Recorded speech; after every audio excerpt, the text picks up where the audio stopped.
Cred cineva o persoană de vină sau o chestie și dacă îi să vină și o să atunci cred că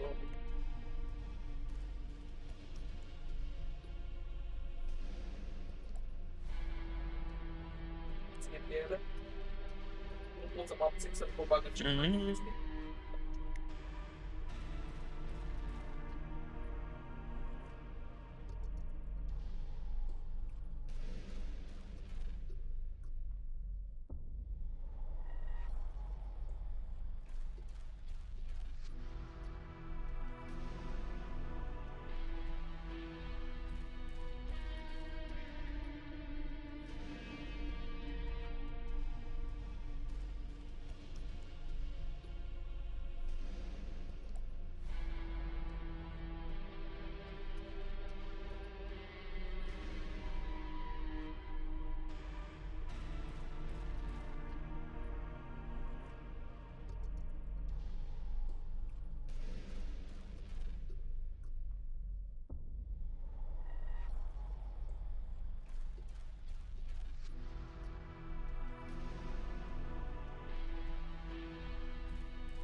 Greetings, greetings. What do you mean you're starting soon? Hey there, Panda. We're starting now. We're starting now.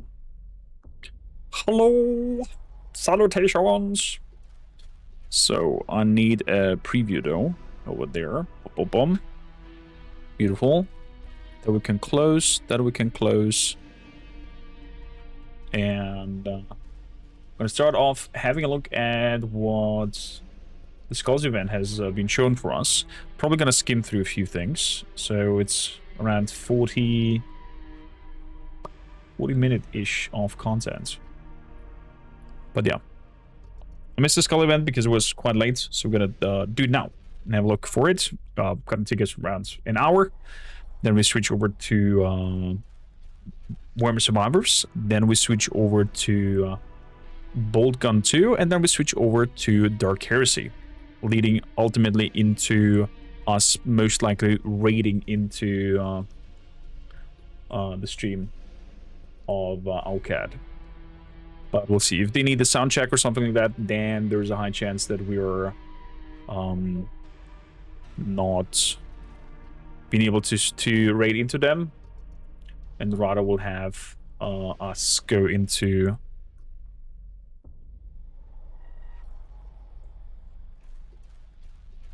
get your link. I'd rather have us go into the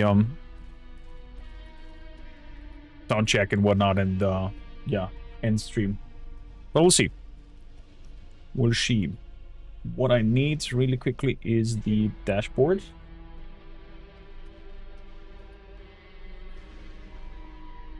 Iron Star 140K low video.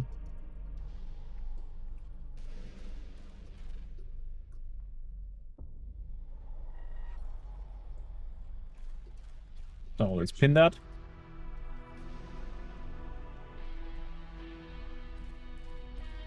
Crap, did I unpin it?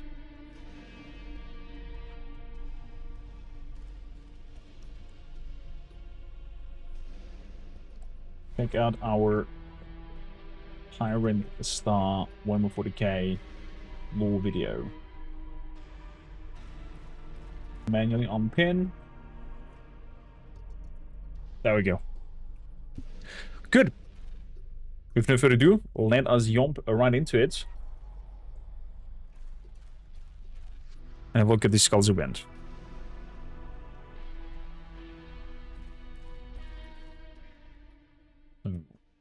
Keep audio as low as possible.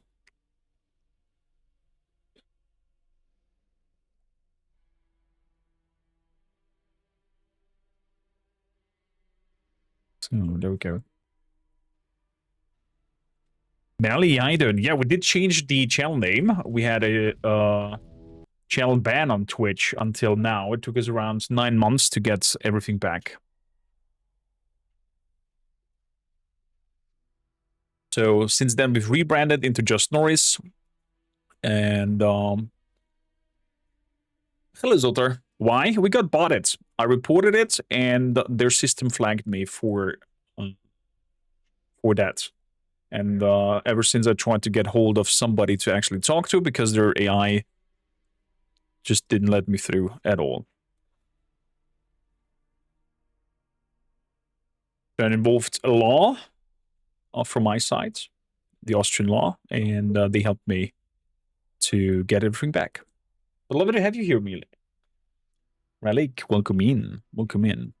So yeah, we have a new rebrand. It is Just Norris now. Check it out if you want to.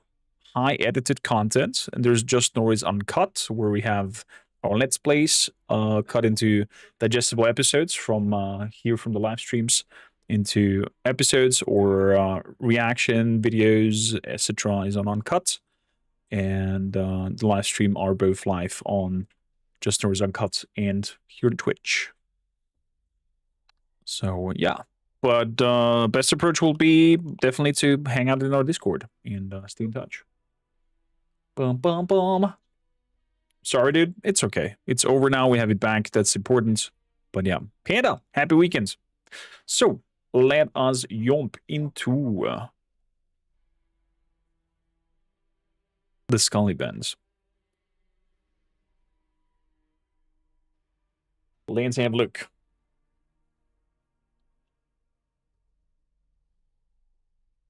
Greetings and salutations. Skull event happens. I have been amiss, sadly, so we're going to check it out now and have a look at what has been presented, react to it, and overall dive into probably future plans for the channel, and also, you know, glory for the Emperor. Let's have a look. What do they have in store for us? What did they cook?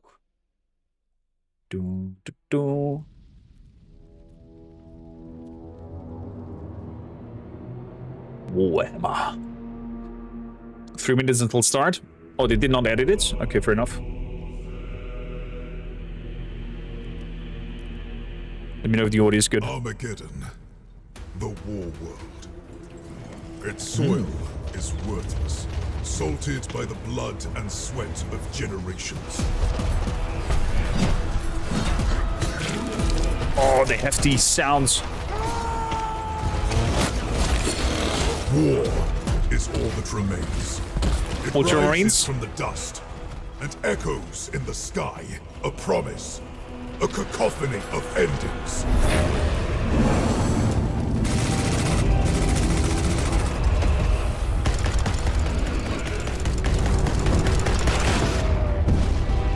Orc AA.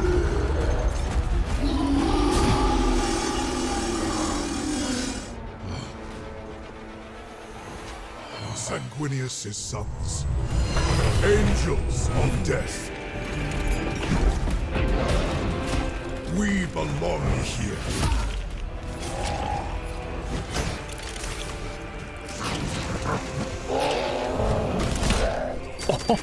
Our veins burn with his wrath. Our twin hearts hammer with his rage.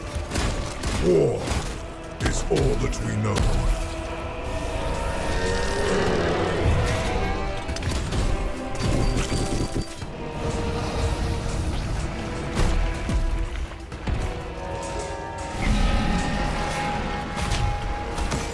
Some war magic.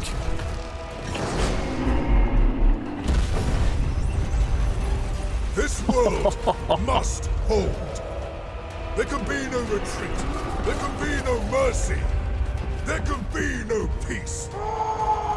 There is only war. Ooh, what an intro!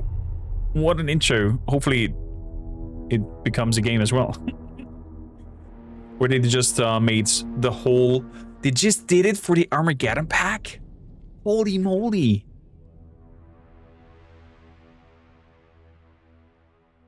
Fantastic cinematics. That's just love that AA gun. Oh boys, Vanguard Veteran Squad. Hater Dragon Lady. That's the gameplay now. I don't think there's a gameplay. The gameplay is tabletop.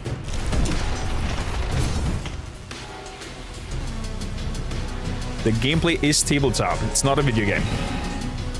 But the cinematics are fantastic, epic.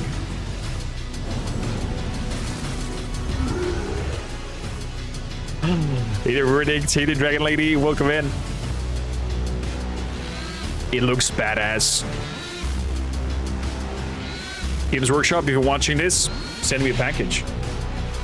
I would love to build them, paint them, invite some creator over and do an actual tabletop battle, film it, and give you a battle report of it. I'm not a fan of Age of Sigmar, I have to say. I kind of like the old world more than the new approach of that. What the hell? 10 years of Skull Festival already? Hello, Warhammer fans! Hello, Alana. Alana. In the upcoming Warhammer 40,000 Boltgun 2, and I am so excited to be your host. What's for your the voice so low? 2026 Warhammer Skulls Showcase. Not only because we're talking about a whole bunch of games today that I am personally very excited about, but also because this is a birthday celebration. Warhammer Skulls is back for its 10th year. What originally started as a platform Please send me a short of that. into the #1 place to see world premieres and exclusive reveals for Warhammer video games, and of course, starting right now, you can enjoy a week-long promotion across a wide range of Warhammer video games on the platform of your choice. So, sit back, get comfortable, and get Steam ready and to immerse GOG. yourself in the latest and greatest from Warhammer video games, starting with the Amazing Warhammer games to pick. Let's jump in. Let's have a look. I'm curious what has been announced, what has been shown. Oh, Dark Heresy. God Emperor, The music.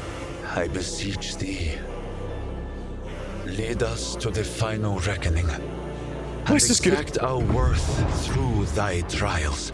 We gotta play this a God little bit later. Emperor, I beseech thee, inflame our souls to burn away the taint of doubt.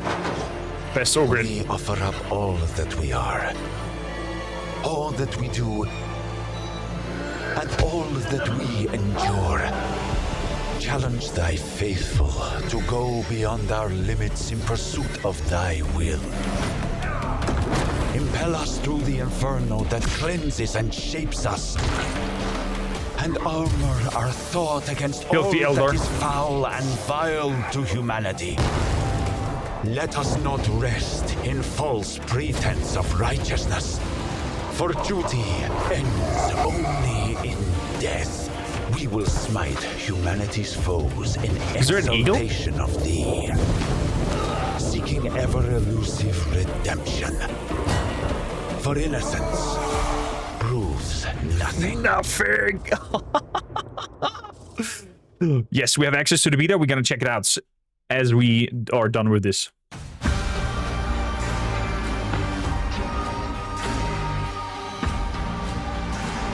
I so hope I'm getting the collector's edition sent home.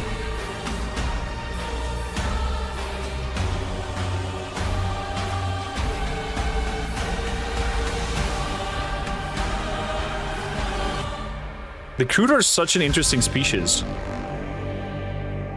because they're genetically adapt and change depending on what they eat or whom they eat.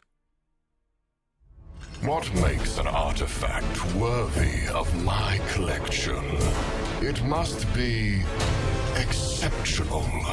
A weapon that has seen the rise and fall of civilizations. A Okay. warrior who has rallied a world. A soul that has endured hardship beyond imagining. This must be Rogue Trader. Exhibit a nexus moment of history. You think yourself significant. Arrogance. And misplaced arrogance has ever There she been is. a trait of Argenta. your pitiful species. Still, there may be a place for a being of such lowly origins, if it proves exceptional. Oh, the Infinite Museum, June 11? Let's go. I'm gonna definitely have a look at that DLC. Strong start so far for the Skulls event. Strong start.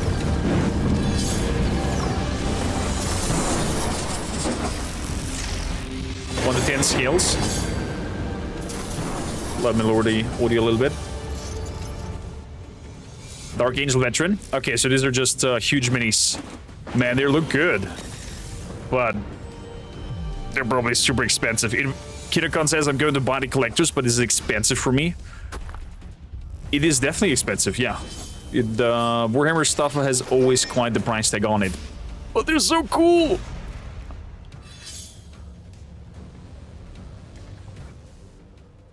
I mean, Games Workshop, wink wink.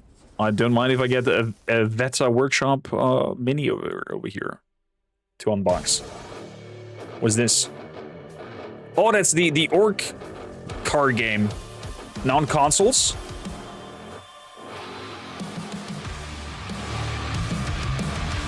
I tried it out a little bit. It's such a wild chaos game.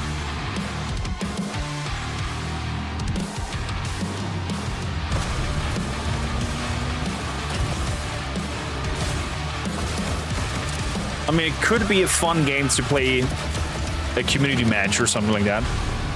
Listen up, you geeks. Speed Freaks is out now on Speed PlayStation Freaks. 5 and Xbox Series X and S. With crossplay to race against geeks on any platform. That kills my immersion. I heard it. Now's the time to get stuck in, lads. Kills my immersion to hear an orc talk about consoles. Now has a proper level editor and workshop too. For the Met boys and gits who like a good custom race. There's plenty of custom maps already in the workshop for you to play. Holy crap. Just look at these beauties. The things Not bad. that can happen playing custom maps with other gits in multiplayer is some proper Orky madness. The problem for me Grots with and Met games... boys have also been busy making dubbings for the wagon. The problem for me with games like this is that they're fun for like, I don't know, 20 minutes to jump in, play a round or two. But I don't know. I'm losing motivation for games like this. This is why games like, I don't know, World of Tanks and whatnot are not sticking with me.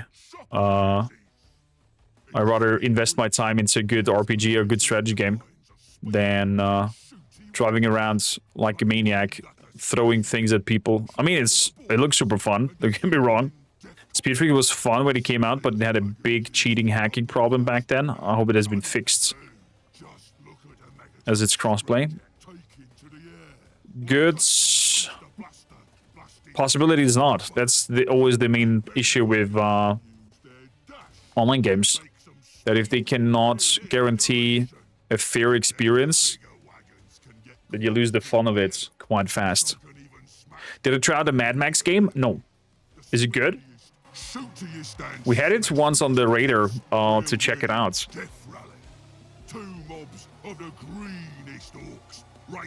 If you have time, Zoto, definitely drop it into the games recommendation channel. Mad Max. I mean, we have now the Gothic Saga, Gothic 1, Gothic 1 Remake, Gothic 2, Gothic 3 on the horizon to tackle. We might squeeze in WH40K Mechanicus 2 as a Let's Play before that. And we're definitely going to have a look at the Dark Heresy Beta. So we have these two kind of side projects. Then we start with Gothic 1, the classic. Then we do the remake, then 2, then 3. So we have time for Gothic 1 Remake to patch a little bit. And there's high chances that we get a hardware sponsor over here as well. So a big upgrade on the PC as well. So, yeah. More glory! Something landing. What is this? Oh, I saw some pictures of this. This is the Rust Warhammer Krieg skin togetherness. Cannot say I'm really caring for this since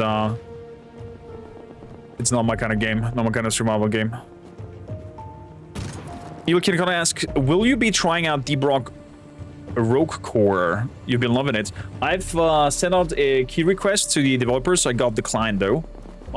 They said my channel is too small. Well, I understand since we refreshed and rebranded, our metrics are not very high yet, and we have to rebuild it. So it's for now a no on the Brock Rogue Core, unless I get my hands on it somehow. We'll see. Then again, I'm not sure I have the time for it. To commit. Oh, there's a chainsword in the game now as well? God damn. Are you making me play Rust? Nah. Nah. No. Oh, hazmat suit, chainsaw, shotgun, storage barrels, and backpack. Looks fantastic. Oh, the happy gas mask noises. Gothic Hype. Have you played it, Zoltar? Speed of GOG. We have a creator link in the Discord for GOG. Every time you buy something from GOG, please use that, as it supports the channel. It costs you nothing extra. We just get a little cut of it from the sales of it. Ooh, Dawn of War Anniversary Edition. Very good. Rogue Trader. Fantastic game.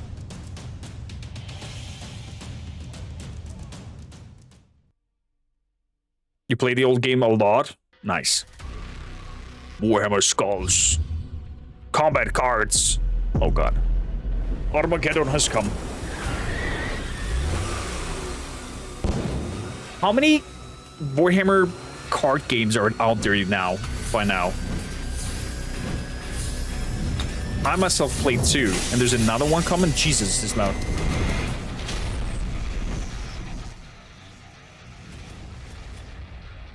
The audio is all over the place. Okay, this seems like an narrowed down Hearthstone clone.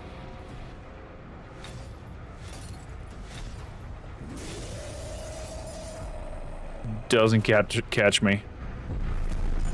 Maybe a game I would grab for the phone when I'm on the plane to go out. But that's it. You were not a fan of the host of the show? Why? Hello, my name's Andy Hall. I'm the writer on The Art of Warhammer video games. I think it's for art lovers, Warhammer enthusiasts, people that kind of want to know Announcement of an how is a art video book? game developed. This is whole industry in game studios that are producing, masses of concept art, and that doesn't always get. You're just published. collecting all the concept There arts from all the are games lots into one of book. art that never kind of gets to see the light Nice of day. collectible item. This book allows a lot of these games, and bear in mind, some games we Warhammer Online Age of 50 years Reckoning. old. I'm so visit sad it open got. the door and find some of the art which may have been sat. I'm so sad it got bought by EA Games and Mythic Entertainment back then. Led by the guy who's now at Funcom. Doing The great sleep has ended. New life has arisen, what is this? and it has infested our world. Magus Faustinus. Oh, this must be Mechanicus. Our world for your experience with the Xenos, known as Necrons. I have seen how they fight. With the Omnissiah's grace, I can predict their tactics. Our legions are responding to the protocols of awakening. They gather ready to march.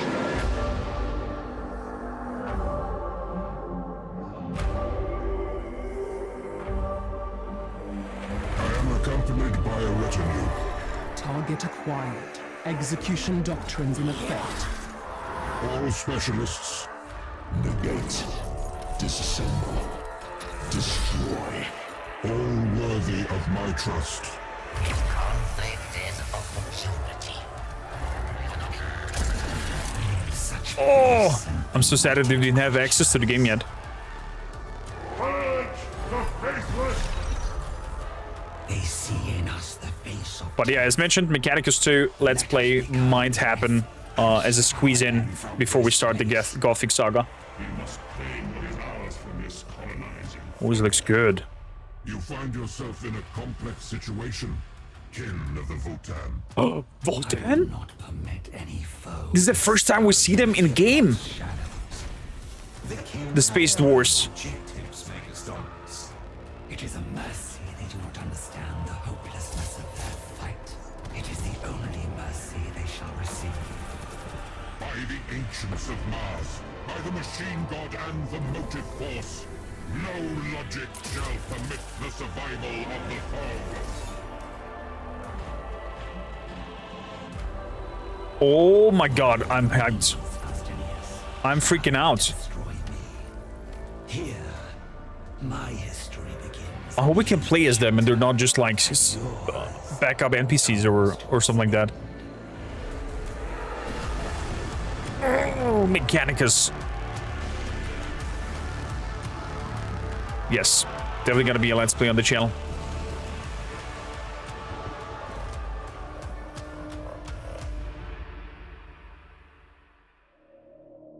Okay. Some good bombs trailers so far. This face from the nightmares of the great sleep. Thank you for the follow. Welcome in. Who's laughing? Oh, it's still Mechanicus. I know it's out now. But then we got an email.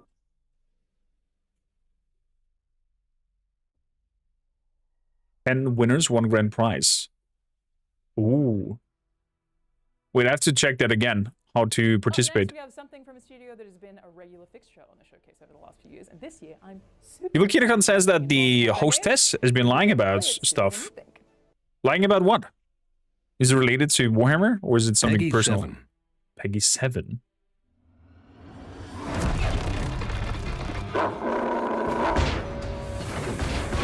What is this?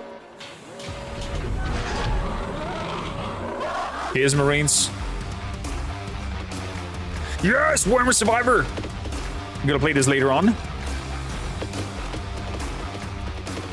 You want to see more of this? Definitely check out the video if you're missing it. Or watching this right now on social media. What we got? Witch Hunters, Inquisition, Age of Sigmar. Okay, this is a mix of the genres. So we get Warhammer Fantasy and Warhammer 40K. Oh my god, the Skavens! Pour them. We can drive a tank?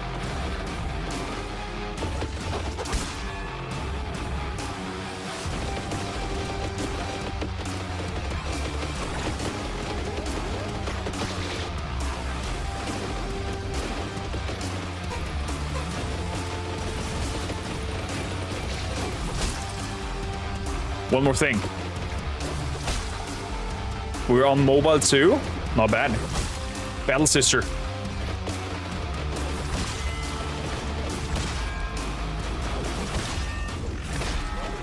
Play the demo now. We gotta do this. Right after we're checking out all the Skull events. So check it out. Peggy 18. Peggy 18. Must be Boltgun too. Ooh! Choose your champion. Melvin,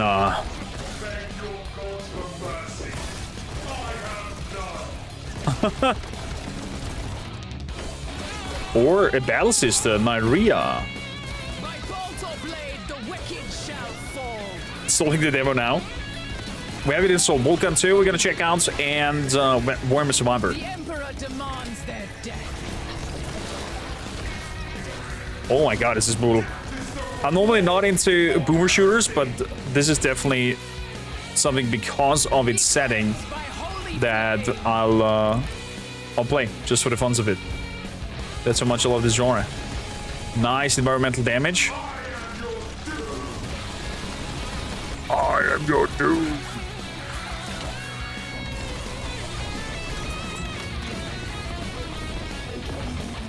Whoa. Melt the bomb. Oh, that's a lot of people. Boltgun 2. Music is amazing. Amazing. What was that?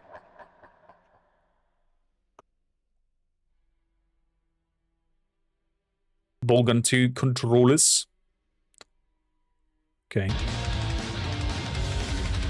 This must be Boltgun 1. Phone. Proceed comes to mobile. It's Boltgun Boom. Okay. I'm not sure I would play a boomer shooter on my phone. On a small screen.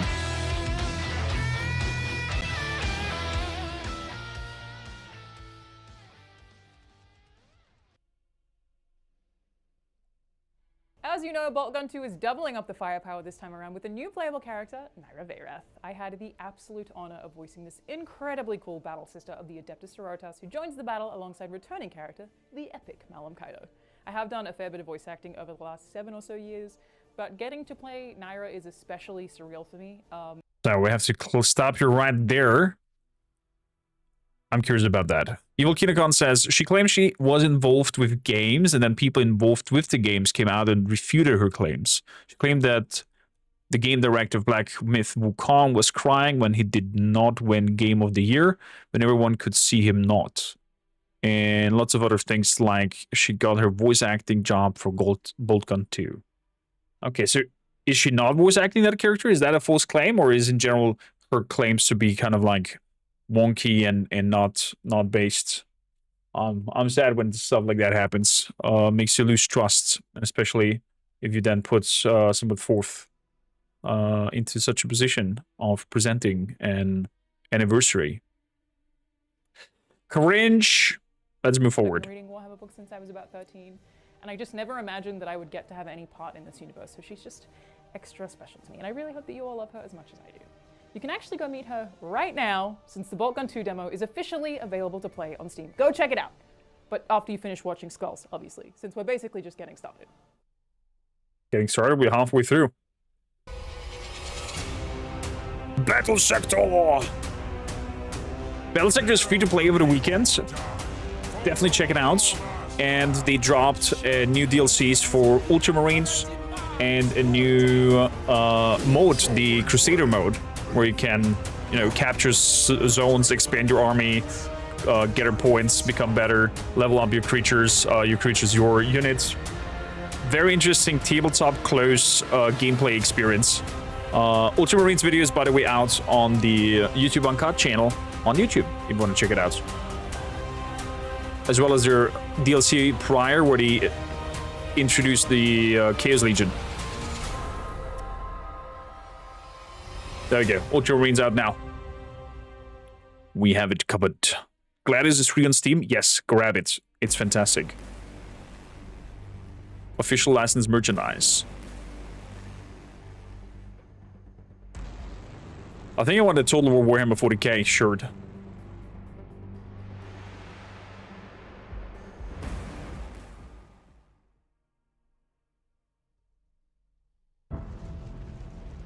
$1994, Shadow of the Hornets. Wow. Chaos Gates, the first one. Fire Warrior. Oh, this gives some nostalgic hits here.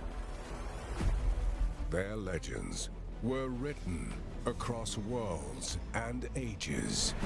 Dude, the audio mix is so all over the place on the show. Today, we celebrate them. Oh, Mark of Chaos. Yeah. Mark of Chaos Gold Edition. The old Space Hulk game is insane. I had nightmares when I played Warhammer Fire Warrior. Nightmares, I'm telling you. I don't know how old I was. Oh, Dark Omen. Such a great game. Dawn of War 2 was fun because you could play the campaign co-op. Timeless video games return. Ooh, classics on Steam. Available now on Steam. Is Steam not trying to do what GOG is doing all the time to preserve old games? Dark Omen is great. We have a video of Dark Omen if you want to check it out on the channel, on the Uncut. Incoming transmission. Not actual gameplay. Galactic war status. Critical. Reinforcements authorized.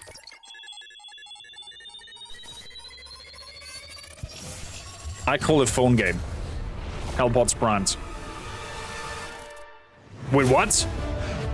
Wait, what? Oh yeah, it's the Helldivers 2 Warhammer mix. I am Mikael Eriksson, game director of Helldivers 2. Today, This is so interesting. A collaboration between Helldivers 2 and Warhammer 40,000. The only thing that I could think here is for those of you who haven't enlisted, probably Astra Militarum, Helldivers 2 is a high-octane Krieg units, where you fight as a Helldiver. because the Helldivers are humanoids. Of Super Earth. Your mission, Right? They don't have super liberate the soldiers. galaxy from evil, oppressive aliens. It's so good. threatening our way of life. At Arrowhead, we believe these two worlds fit perfectly together. And as a studio full of die-hard Warhammer fans, we are beyond thrilled to see this legendary warbond come to life. We look forward to revealing more later this year. Until then, we'll see you all on the battlefield. I'm excited to dive back into Helldivers when we have the PC upgrade. This is definitely Warbond I'm gonna grind and get. How cool is that? Warhammer 40,000 pairing with Helldivers 2 is just such a perfect collaboration, but that's not all. So, to more the conspiracy, Evil King Kong says that she might have gotten the role because she is dating someone from the dev team. I mean, kudos to her, why not? Nothing bad about that. But still, I'm not a fan of people claiming things that are not true. Next up, we have news from the planet Kronos and an update from the team at Creative Assembly, who are also celebrating their very own 10th anniversary this year for Total War Warhammer. Nice. In the grim darkness My God, what's of this the loud? far future, there is only war. And on the distant world of Kronos, it reignites once more. A world scarred by ages past, harboring relics of power long forgotten. 4 armies, 1 war. Wait a bit. She said... I have to rewind there. She said Creative Assembly is celebrating, and then we have Dawn of War 4.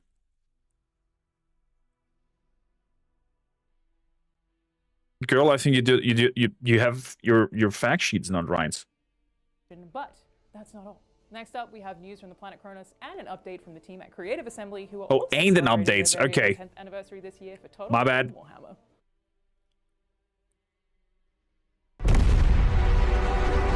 In the grim darkness of the far future, there is only war.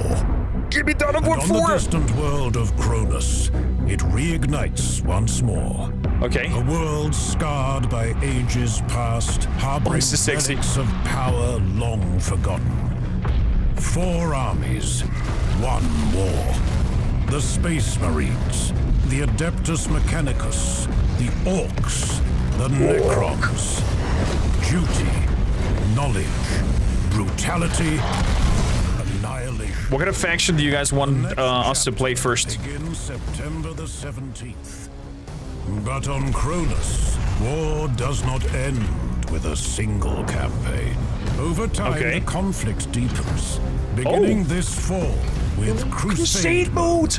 Yes, a it's living back! campaign of conquest, where every decision I love that in matters. Dark Crusader. Every victory reshapes the battlefield, Dawn of War 1. and every loss echoes across the war. Build your army, dominate the map, command leaders and armies. Fuck yes. On Cronus, the war never ends. Then Crusade and Last Stand grow deadlier with the Getting addition more? of Lord Armnock and Guzcutter. Forge, play, and share your own battles with the mission editor. Return to Aurelia, homeworld of the Blood Ravens, where ancient relics ignite deadly new conflicts. We're getting more story? Finally, the war is reborn. A new campaign, a new force rises. One planet, endless war.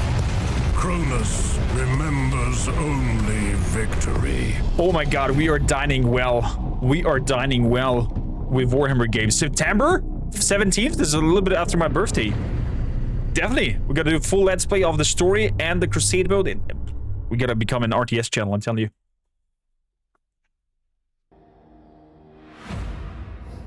What is this?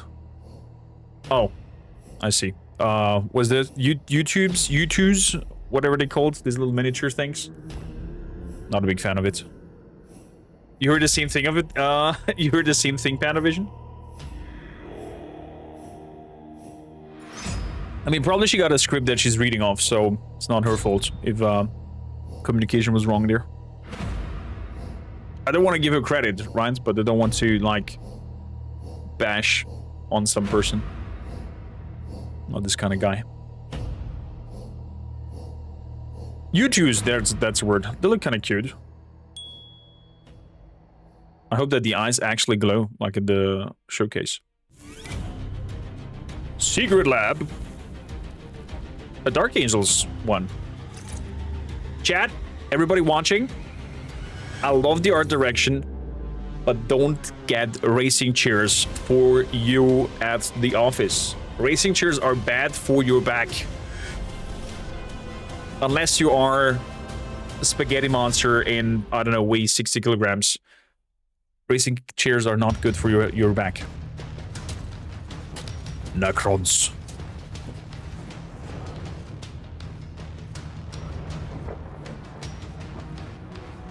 Must be WH40K Tacticus on the phone. Yeah, it's that art direction. Excuse me, stopping a plasma shot. Wait, isn't that the same character that is gonna be present in Rogue Trader? Oh, ho, ho, ho. New Guildray boss.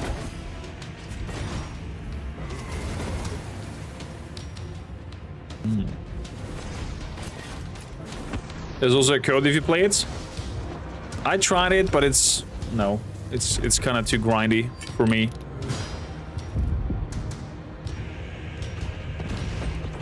Oh, Blood Ravens are also coming in.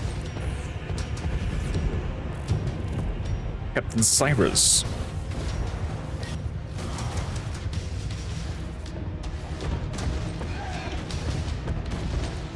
$10 million players, not bad. not bad at all.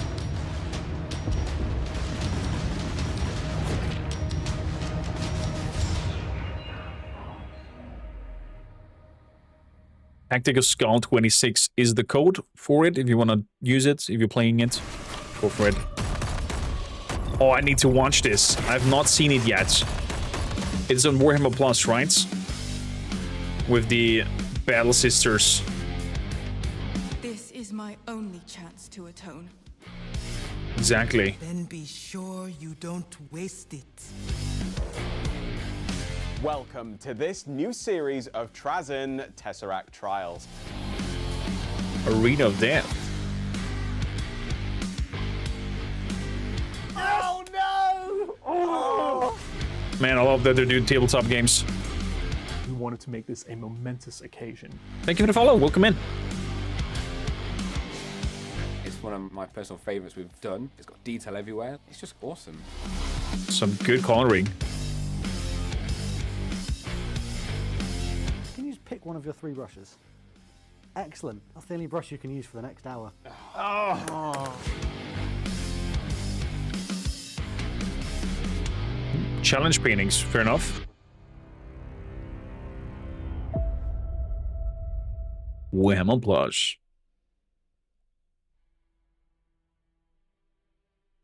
You started again. Yeah, problems with mobile games, they shove down their payments into your face non-stop. I, Bathsheba the White Tiger. Oh, I got access to Bathsheba the White Tiger to check it out. Sadly, my PC is a little bit struggling with Warhammer 3 and streaming at the same time. So, sadly, no Warhammer Total War content from my side until the upgrade. Then things change. Devouring, mortal, and ruinous. With claw and honor, we earn the dragon's favor, leading Shangyang's armies into greatness. I'm curious if there's some unique new mechanics came to the game with this DLC. You like the DLC? It's not bad? Tell me more. Grace, this oath I swear. At the dragon's It looks good. roar, the Tiger Warriors pounce. Oh, character pack Bathsheba out now. Warhammer 3. Sega.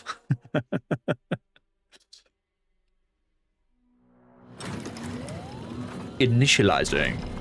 Segmental Solar Command. Department Monitorum.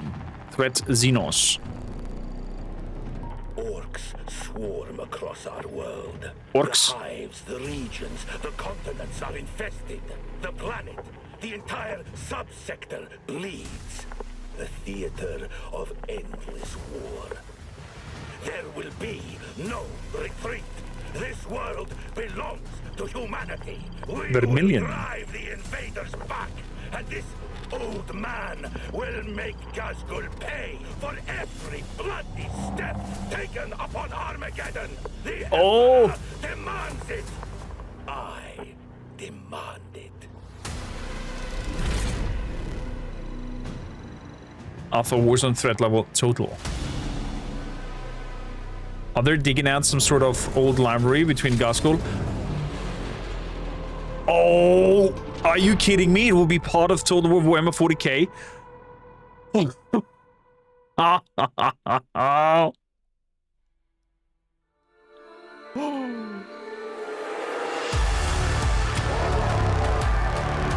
Oh, Mechanicus 2. I mean, Mechanicus 2 soundtrack is banger.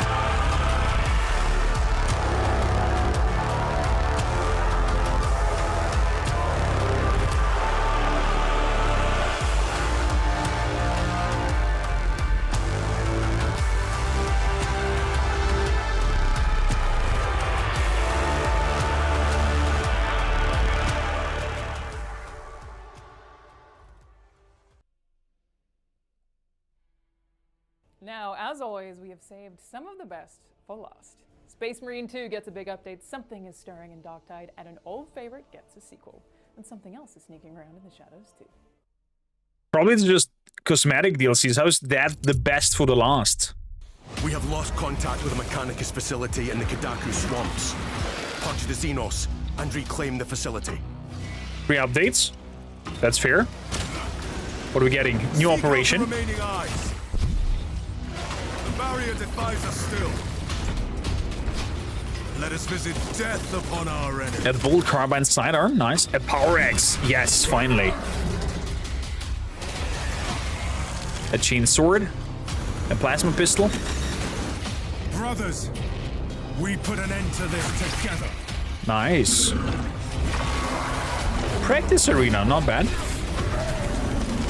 Siege mode, I've never played it yet. Season pass to Iron Hands. Of the Emperor. Efficient, deadly, and unyielding. Oh yeah, they brought in the Tech Marine. I've not played it yet. Steel yourselves, brothers. I mean, it does look sexy. What is it to be dead? Keep fighting, brothers. Do not lose focus. Ooh, purgation updates. Or purgation updates. Not bad. Our mission calls us to Avarax. I have a 0 latency nearby with this. Would you guys be interested to go down there and make a recording? Engage with extreme prejudice. Lay waste to your foes. I mean, it's probably just a horde shooter. Space Marines, and bring glory to our chapter. But if you want to, I can I know, bring a camp team with me. And we move as film a 0 latency VR session. Peggy 18, Fat Shark. Must be Dark Tide then. Was a game I haven't played for ages. What was that? Oh my god.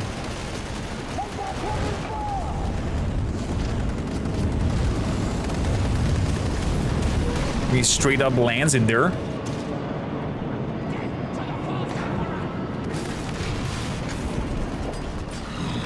Boltgun comes out.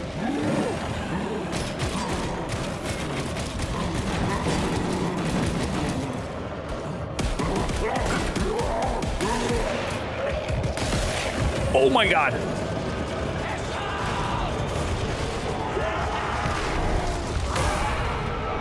Wait, are we getting a tech priest?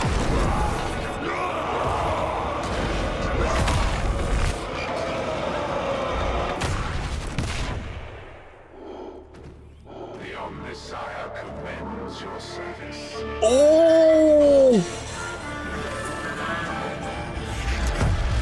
We're getting Skitaris.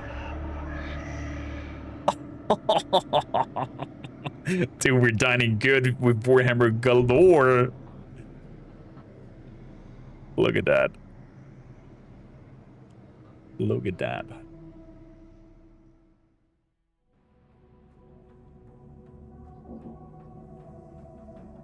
Was a new class everyone already has guessed?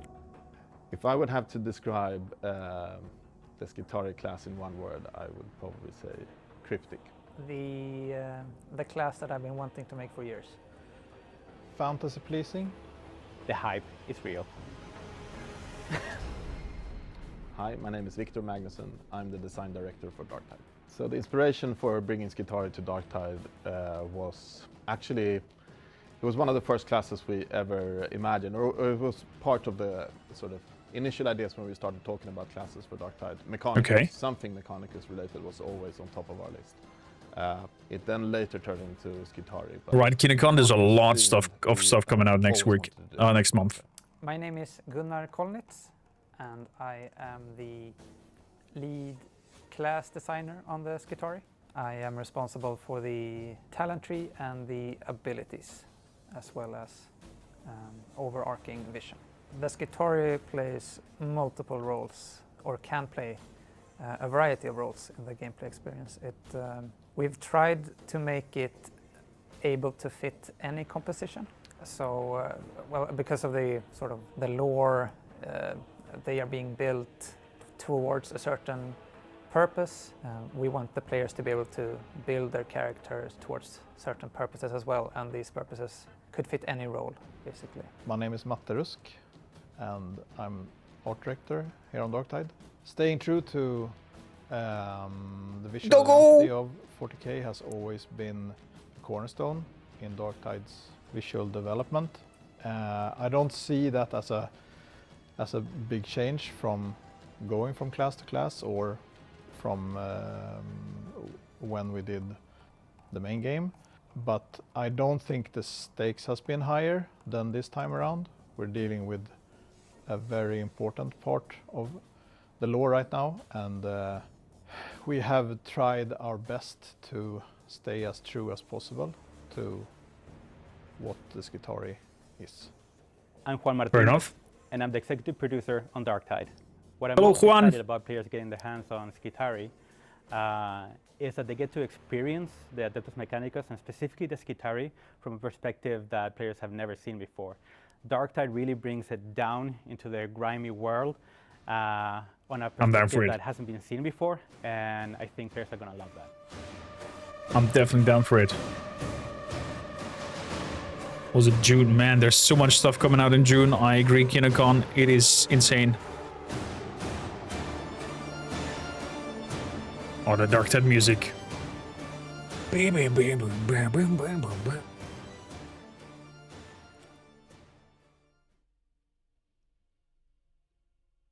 So, what do we have this? Free play days. Let's pause here really quickly. Chaos Gate is free to play. Space Marine Master Edition. Battle Sector, Warhammer 40K, Inquisitor Martyr, and Rogue Trader. With the Xbox Game Pass. World premiere. Oh. What is this? Escapes cage. Really kill slays. Really ascends. A Skaven game? Escapes cage. Really kill slays. Really ascends. Really escapes cage. Really kill slays. Really ascends. The fuck? Escapes cage. Really kills slays. Really ascends. Really escapes cage. Really kills slays. Really ascends. Really escapes cage. Really kills slays. Really ascends. Really will be Death Master.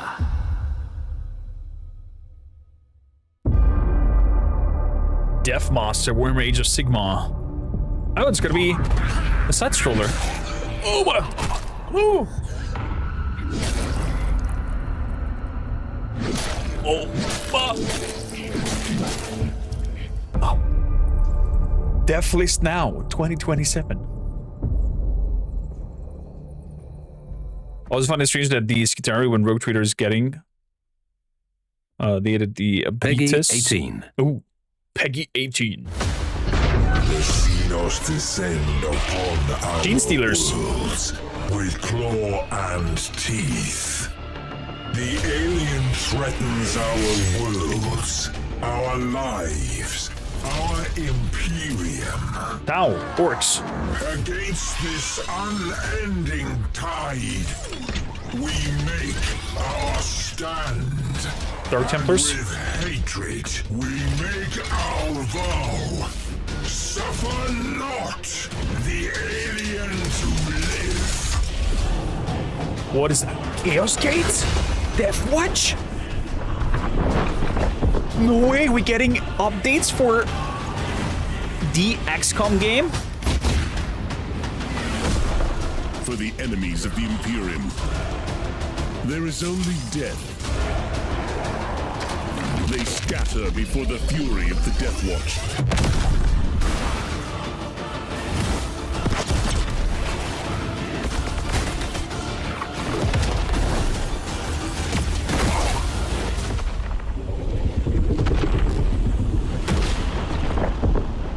Oh, it's a new game.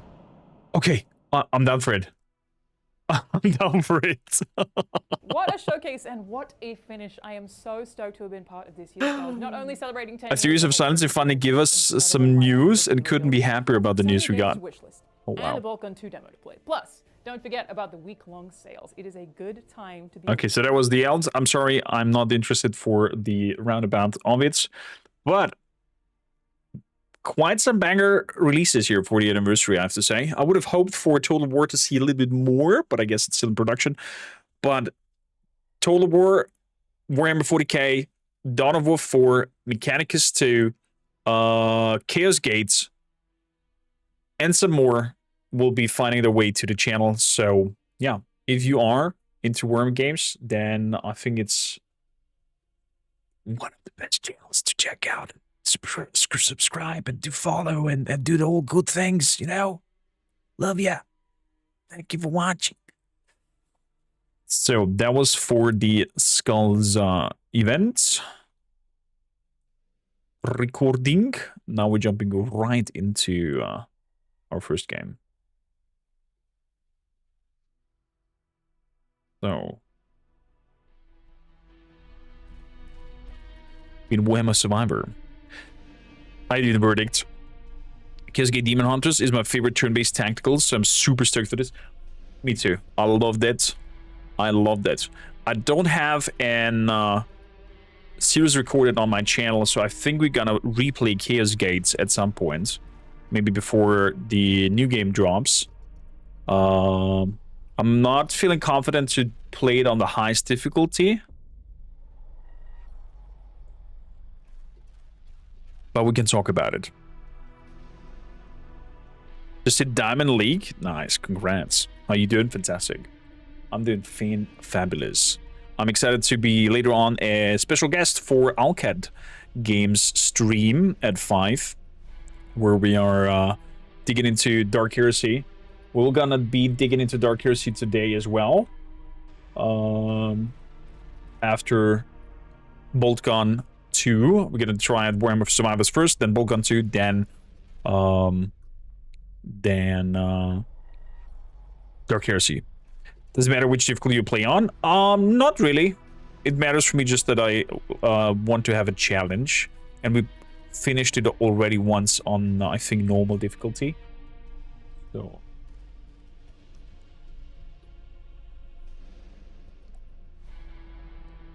But we'll see. Good. Boltgun.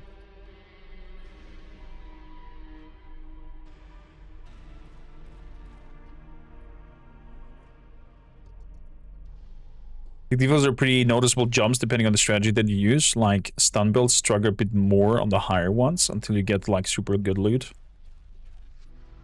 Yeah, and also the corruption's a lot stronger presence, and you have to, on the highest difficulty, I think you have to know exactly what you're doing, otherwise the Chaos Corruption will completely take over before you can even do anything against it. But we'll talk about it when it's time. Good. Greetings and salutations. We're having a look at Warhammer Survivor. Basically a vampire survivor, but with a Warhammer skin. You can either play Warhammer 40K or Age of Sigmar. We right now chose the Warhammer 40K part. It has a rogue light element to it, meaning that the more you play, the more enhancements you have and currency that you collect that you can pump into here in order to increase damage, etc, etc. So, with no further ado, let's jump into a turn or two. I have unlocked already the Trooper Bartos, who is having a last gun, and also we can play as Malum Kaido, who's getting 10% strength every 10 levels, maximum plus 50. We're gonna try it with Trooper Bartosz, and then one try with Malum Kaido to see the two different characters. They can even spawn to help one another. The only downside is with the Trooper is that his shots are not controllable by me. He's aiming for whatever he thinks to aim for, and goes for it. There we go. Horizontal slashes, hacks through enemies. Do I want to start with chainswords? Let's start with chainswords as well. There we go. Ooh, nice big chunky cuts. Definitely helps out a lot. I could lower the reload time or get already an Let's get the marine support with his bolt guns. These guns I can somewhat control in which direction they go, as they follow the directionally of my movements. They're kind of like trying to butcher through. Raise overall the damage by 10%. Sounds like a strong pick. Let's go for that. So we want to have a look at the map. We have here a flamethrower. We're gonna go straight up. Up, left, down, down here, then come around and do the rest. That's the theory, the plan. We'll see if we can execute it as well.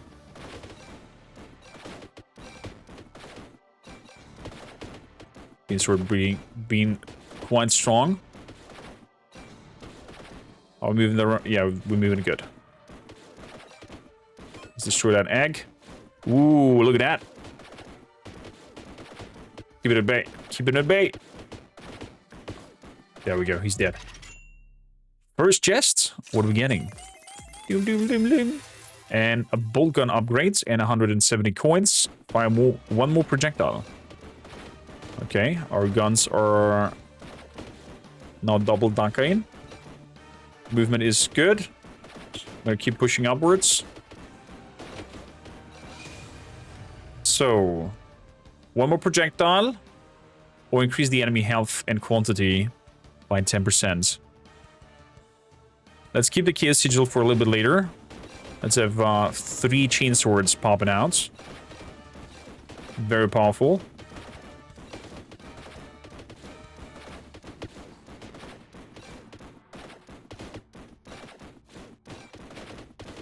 Good, good, good. Let's punch through.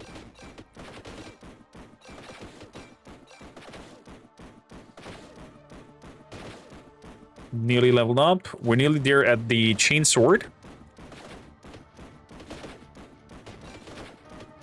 Cooper shoots closest to the enemy. Is that the approach there?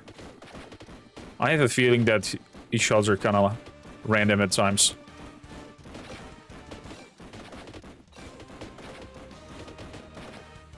So, nearly there. There we go. Increase all base damage by 10% again.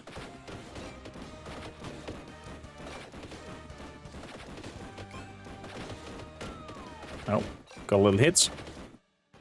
Straight up.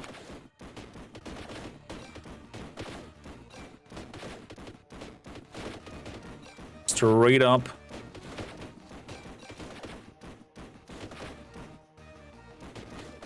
A little bit more. Turret infested planet. Oh, we got the warriors now. The runners were coming in. Oh, that was a heal.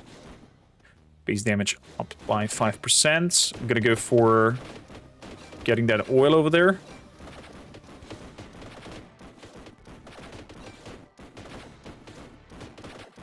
Oh, let's not get caught in here. This might be problematic otherwise.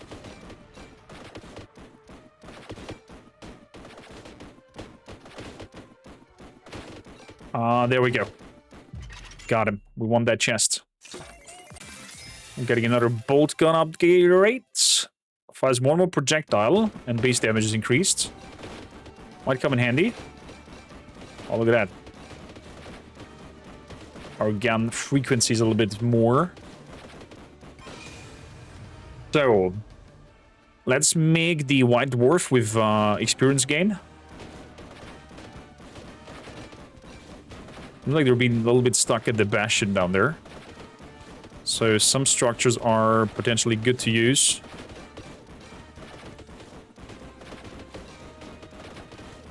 So far we have a decent punch when it comes to advancements. Good. At minute 4, I think there's another upgrade or difference in terms of the enemies. Oh, there we go. The little bombers are coming now.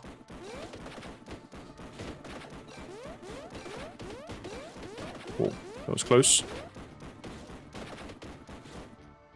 Just a little bit more. Give me even more experience. Leveling up faster is always good. So we're gonna focus shortly on you. There we go. Took him out. Another Boltgun upgrades. Fires one more projectile. Now we have complete full auto. I'm gonna take also these ooze. Generates little oil drops from the sky. Ow. So from here we want to go down to the left. Ooh, big horde. Oh. Projectile speeds.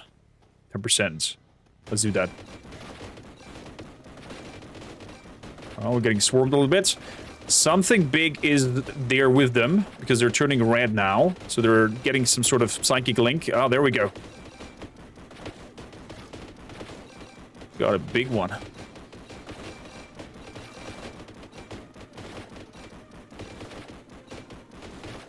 Not be too greedy. Increase the explosion radius on the Boltgun.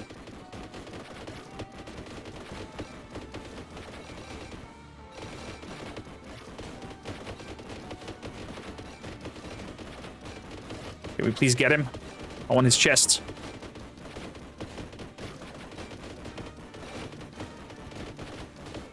I want his chest!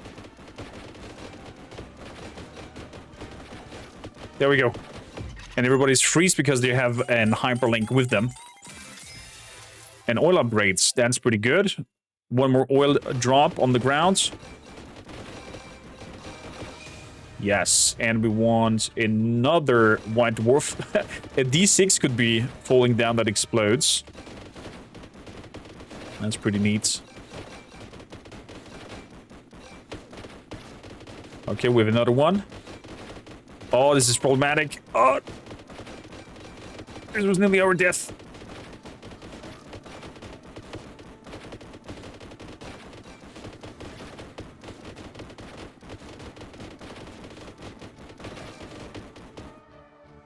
There's a healing item.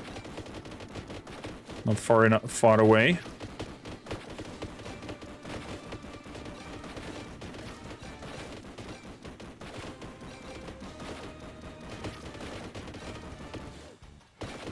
So where's that item? Over there. Damage reduction. Damage reduction is not too high. Oh, I can't grab that. Weapons fire one more projectile.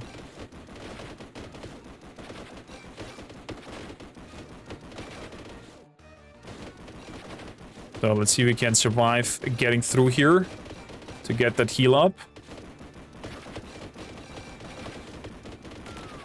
Oh, that did hurt. Good. Good. So from here we want to go south.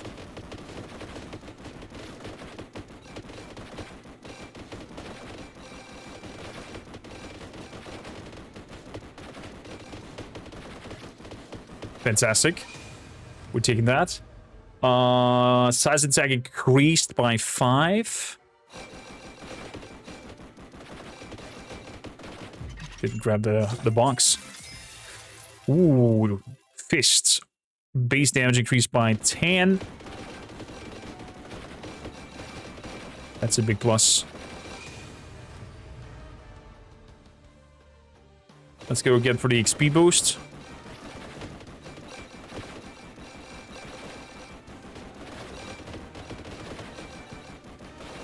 Okay. And now we go in for the other health. So... now let's go for the last gun upgrades.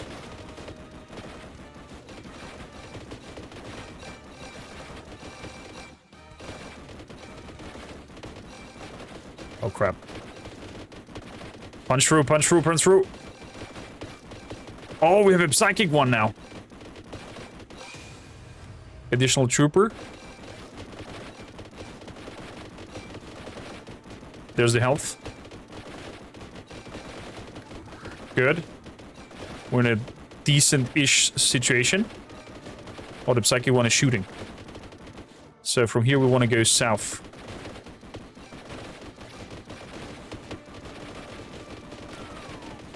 Okay, we have to punch out on this side.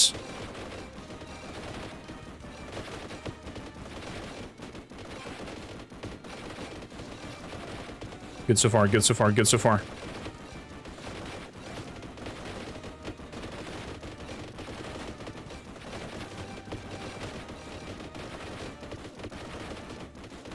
Okay. Hard south.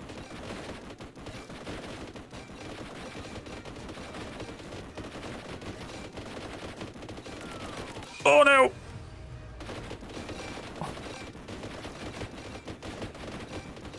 We're getting charged. We're getting charged.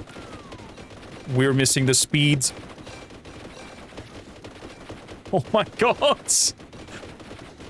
We're getting swarmed! Oh, this is good. This is massive.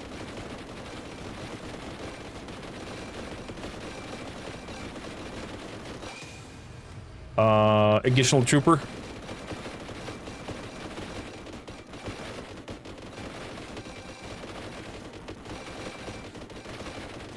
That's a good joke with that item up there, but I can't grab it.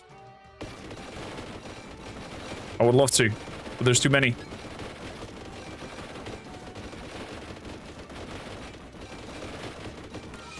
And I think that might be it.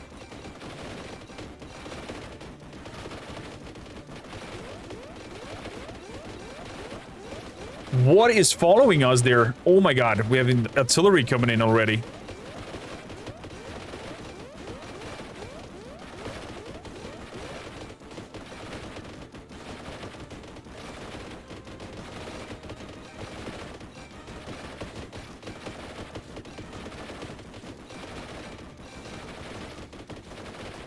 No heal, just coin. Okay, he's spawning explosive guys.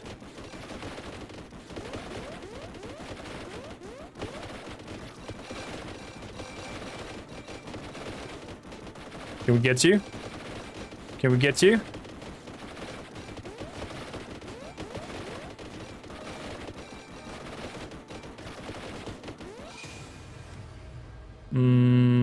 Let's give you more HP recovery. Oh, there's the psychic one. Oh, oh, oh. Okay, we got we got down. Redeployments. Okay. Didn't expect that to happen. Got a second chance here.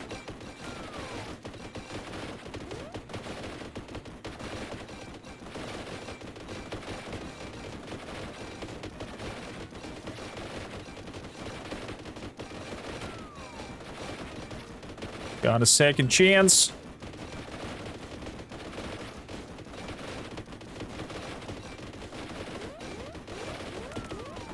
Oh my god. Oh my god. Yeah, that was it. That was it. Jesus. Get the gauntlets at level 3. Unlock the power fist. Survive 10 minutes with any character. We got the hourglass, whatever they do. Pretty decent. Pretty decent so far. We have 900 coins to spend. That's for 3k to increase the projectiles overall.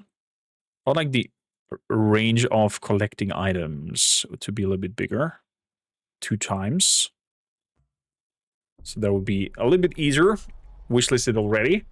And this time I'm going to change it differently over here and play with a Malum Kaido. And have a look at that. How that goes for us. So.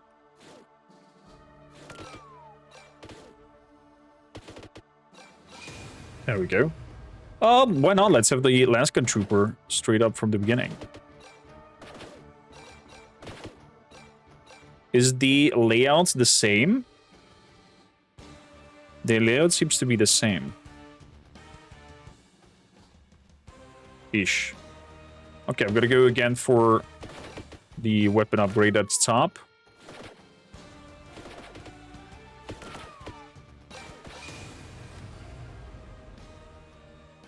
Boltgun.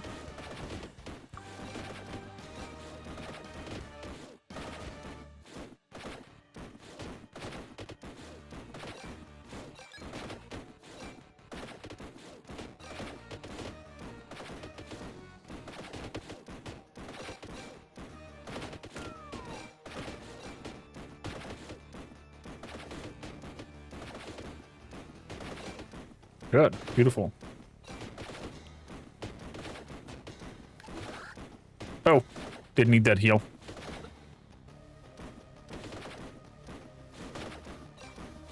Already gave a wonderful rest. Thanks a lot for pooping in. So we're focusing on you. Get him, get him, get him. There we go. Yes, sword upgrades. One more projectile. So the dice cube weapons fire more projectiles.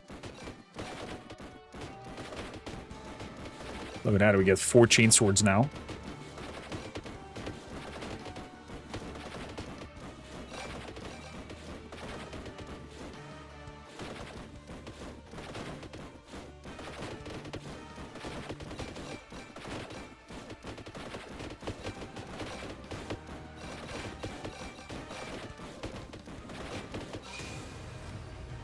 So the overall damage increased by 10%. Sounds like a good upgrade.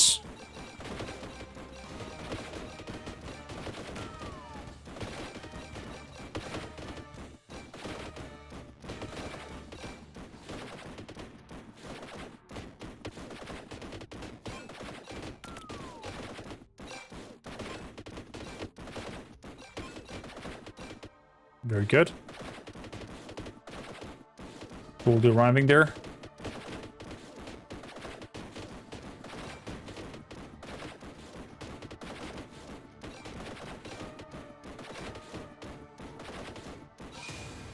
There we go. Arcing punch attacks knock back enemies. Ooh.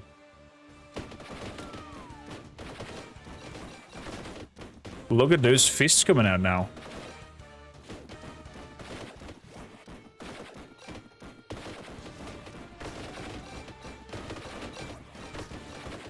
Powerful.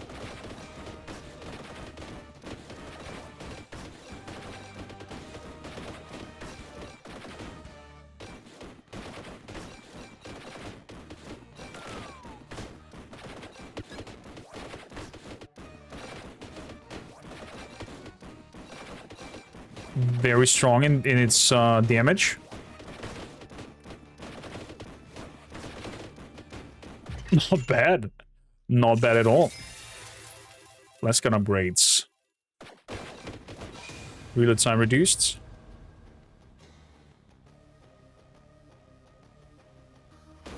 Let's generate oil as well, because why not?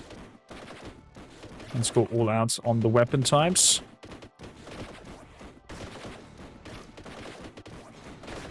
So we are very close to the weapon. Of course we're gonna grab that.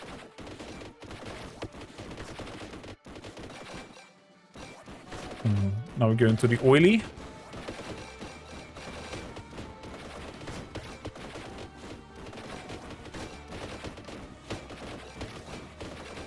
That fist upgrade is insanely good.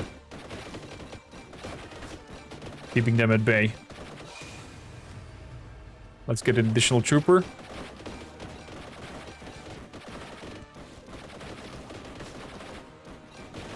Two laser shooting guys better than one. So minute 4 has begun.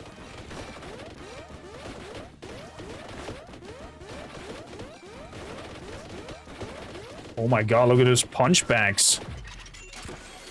Ooh. That is massive.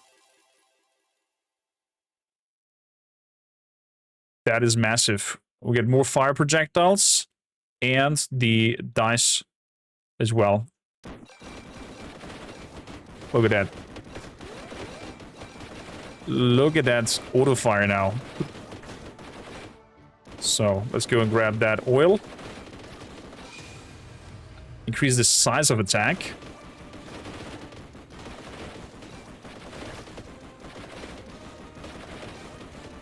Now we're rocking.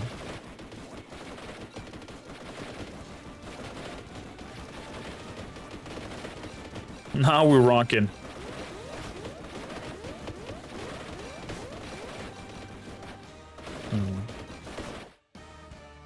There's some dicey thing here. What is that? What are you? Okay.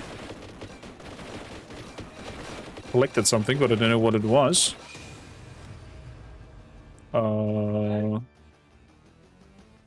Increase the duration of weapon effects.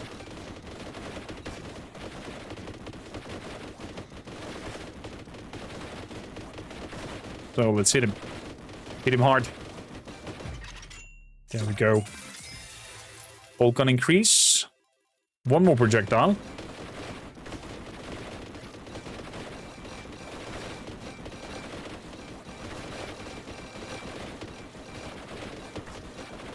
Let's get rocking.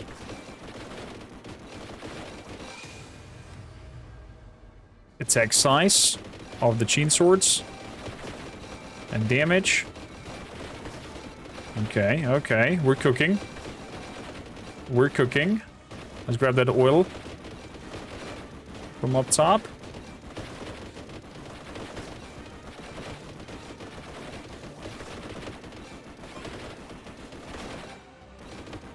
Hard left.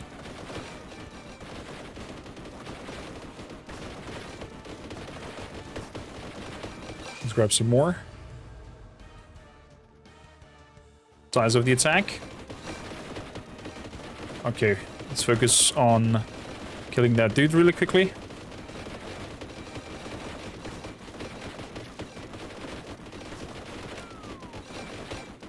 There we go. Ah, shame. Increase the explosion radius on the shots.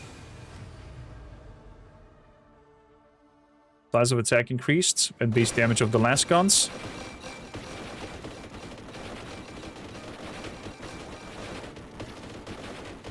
Little heal. And upwards is the oil.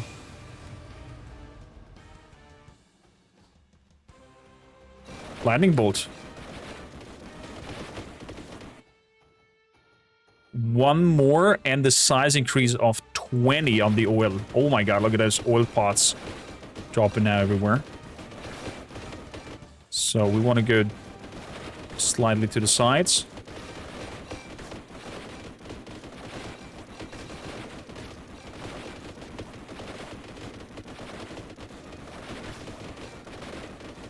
This is wild. Wild thing. Hard left. Nice. Gain an additional trooper. So we've got 3 troopers now.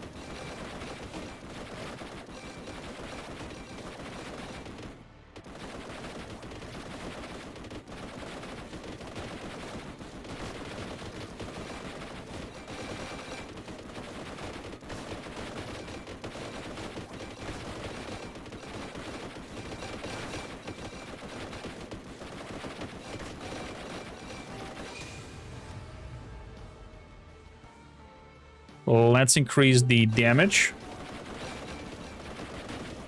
Oh, look at that. Red numbers now. From the chain swords.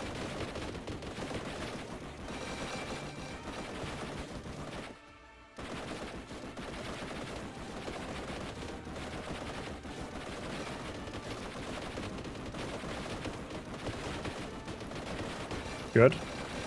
Took care of that horde.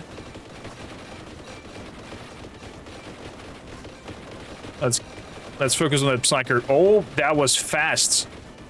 But I can't get the chest. No!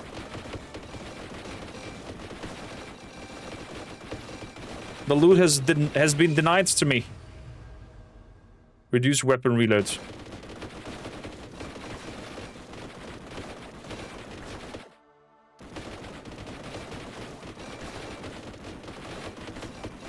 Question is, can I even take that thing? I think it's a discard. I can.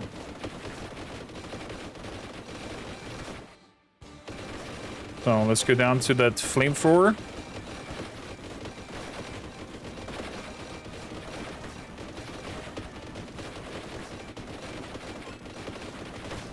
Strong punching so far. So, size of attack, 10% up.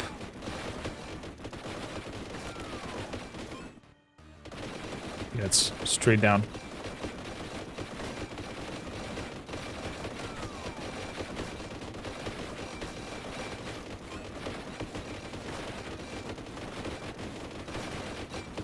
There's so much getting left behind. Ow.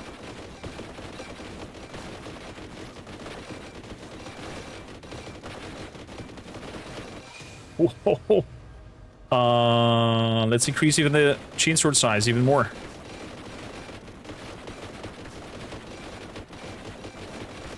Punching through. We're nearly there with the flamethrowers. Ow. Got a little bit bitten.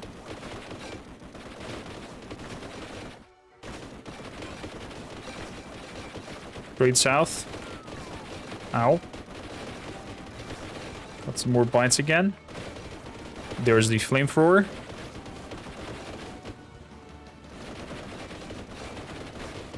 Would be funny if the flamethrower and the oil would work together. Damage up by 10%.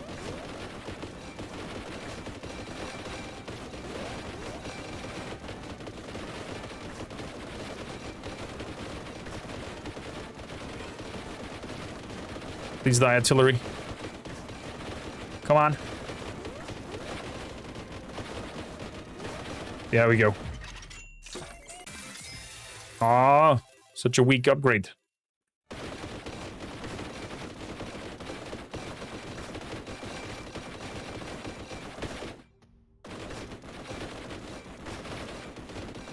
So, 10 minutes survived so far.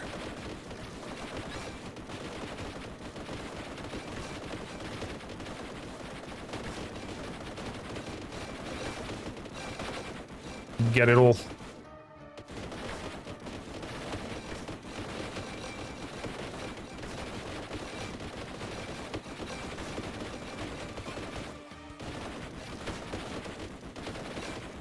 Leading sidewards.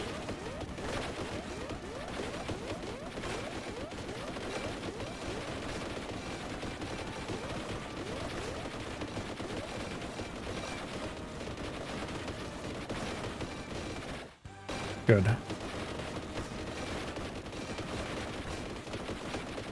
Oh, yes, baby. Gimme. Chainsword upgrades. Base damage up to 5.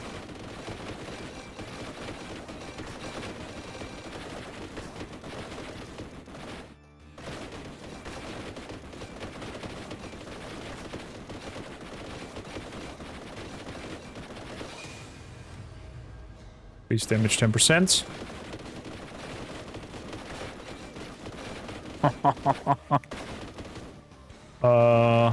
Bottom left.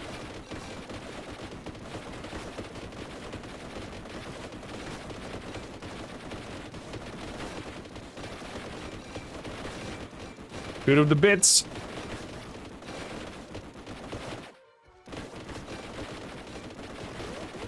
Okay, we have one of these artillery things.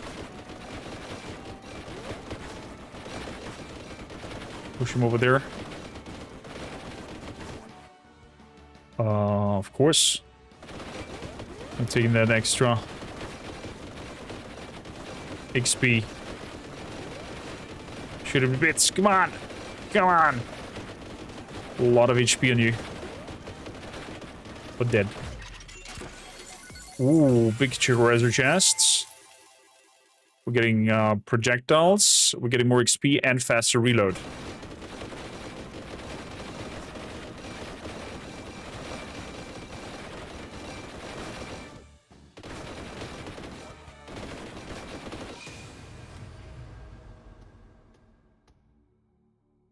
Let's go for size even. Oh, got a little bit of bites through there.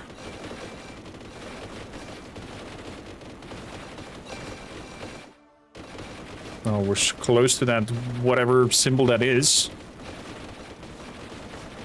That weird greenish. Oh. Oh. He's not budging. What are these fellas called again? What's their terminology?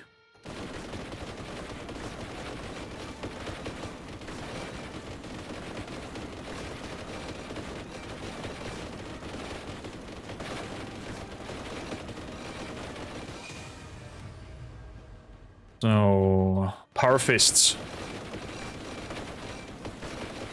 Reload time reduced on the power fistos. So top right, there's this thing. Increased wounds by 20%. Whatever that is. I'm taking it. Then we have a grenade over here. A size upgrade.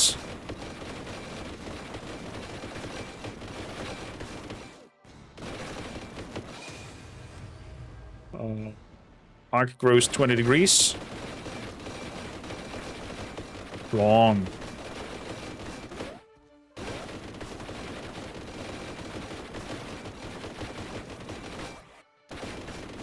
The grenade should be somewhere around here. I can't see it though.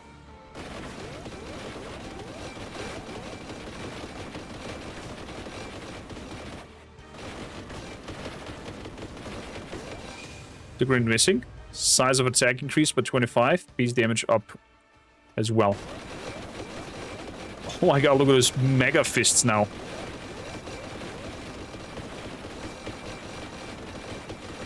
Okay, grenade seems to not be there.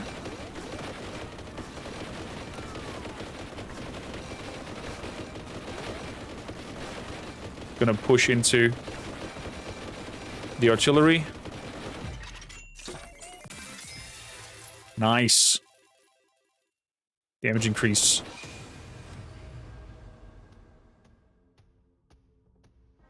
Reload time lowered on the last guns.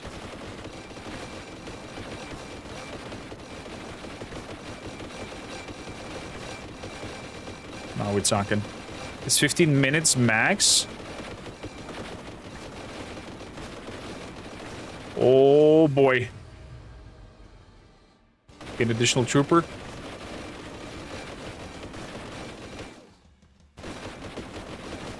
Four people now. Look at them bonk up their...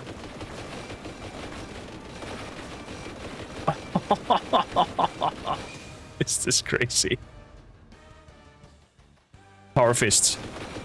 Power fist needs to increase.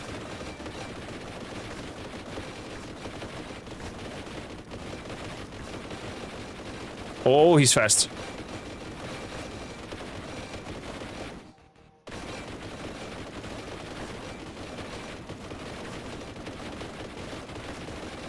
I think if we manage to come to that, what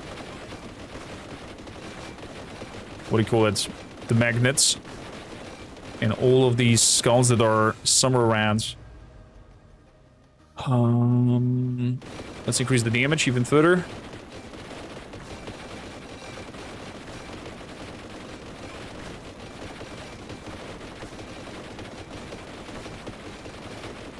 Oh, we killed it!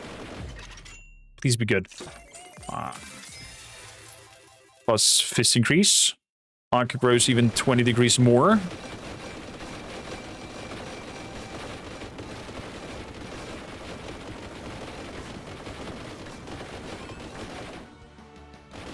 So we have a size upgrades. Somewhere around here. They were just size upgrades. Non-oil. Let's increase that. Size attack increases by 10%.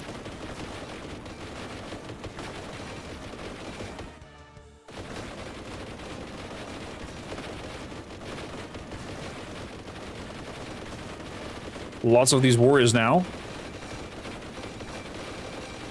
Less and less of the smaller ones.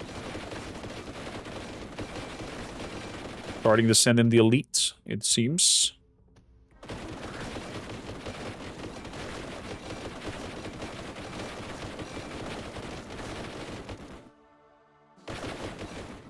Oh.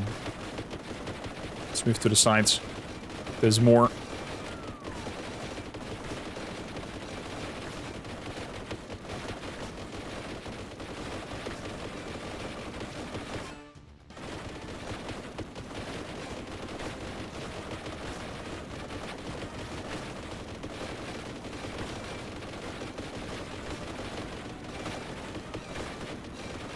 Let's go and push through. Because that's a lot of upgrade that we're gonna grab. How much more HP does this have?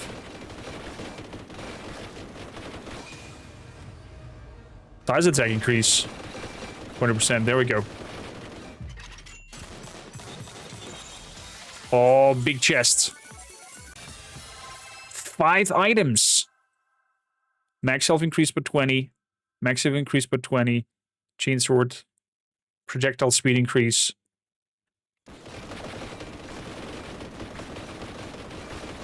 That was insane. That was good.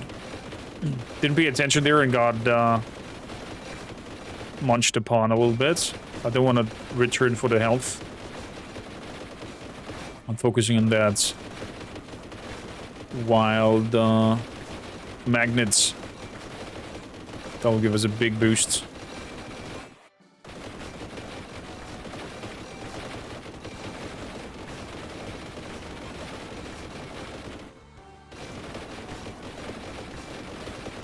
Where is the magnet?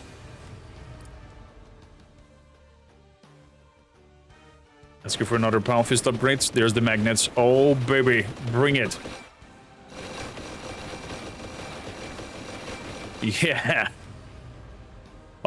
Increase the exploding radius. Increase the overall XP gain. Size attack. XP. Maximum health. Reload time. Jesus. So much. XP. Projectile speed. Throw in the dice. Damage up. More oil. Projectile speed, more oil. Effect lasts 10% longer. More speed. Oh my god. Size of the oil. More projectiles. Damage up. Reload. Oh. My goodness.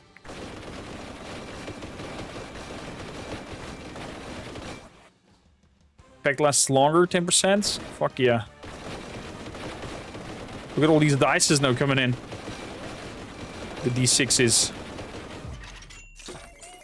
It's just crazy. What is that? More than the Earth. Evolved non-oil damaging zones follow you and slow enemies. Wait, what? Oh, they follow me. And they slow the enemies around me.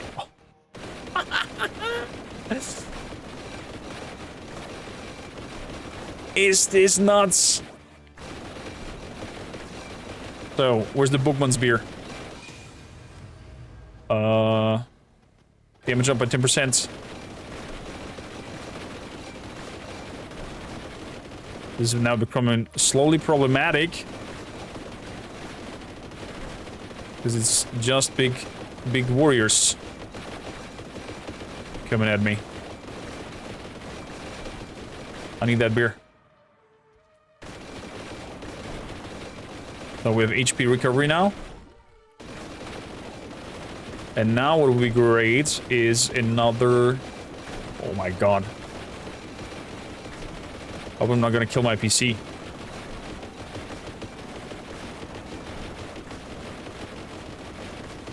Good. Ah, it's a small chest. Chainsword increase. Evolved Chainsword. Brutal horizontal slash. Inflicts bleeding. What?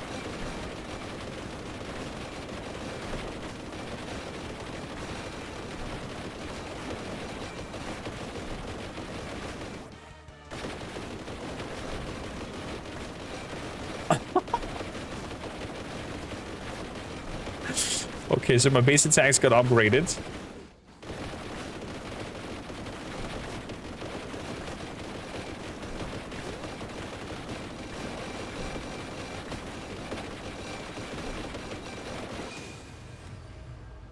Effects last 10% longer.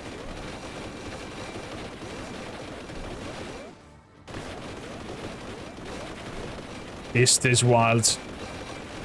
It's just pure oil everywhere. Pure oil everywhere. Warhammer Survivor. It's insane. Look at all these numbers. Fuck. We gotta go for that. What's that? What's that green thing? Was that an orbital strike, or what was that? I have no clue what I picked up.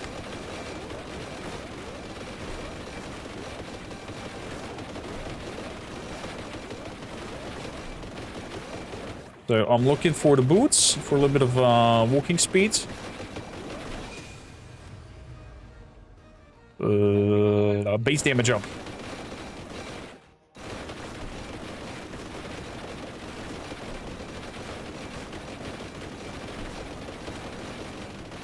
Their boots.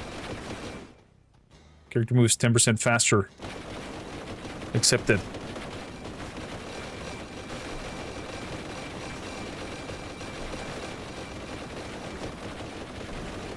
There we go, big guy is down. And we're getting... What is that? Evolved Boltgun lays down constant barrage of suppressing fire. Whoa!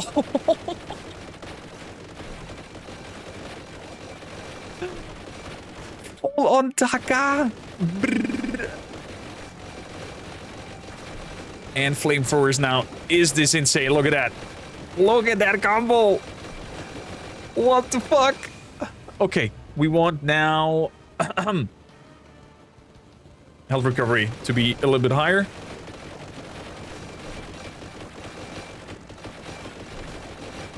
The barrage is over. Let's go to the... magnets.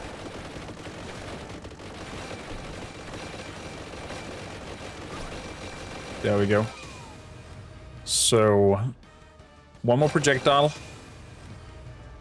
Health recovery. Damage up. Reload time reduced. Effect lasts longer. Moving faster. Incoming damage reduction. Heal. Heal. Move. Move. Damage. Damage. Damage. Health.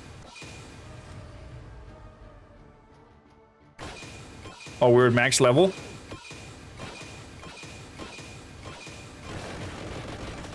Oh my god.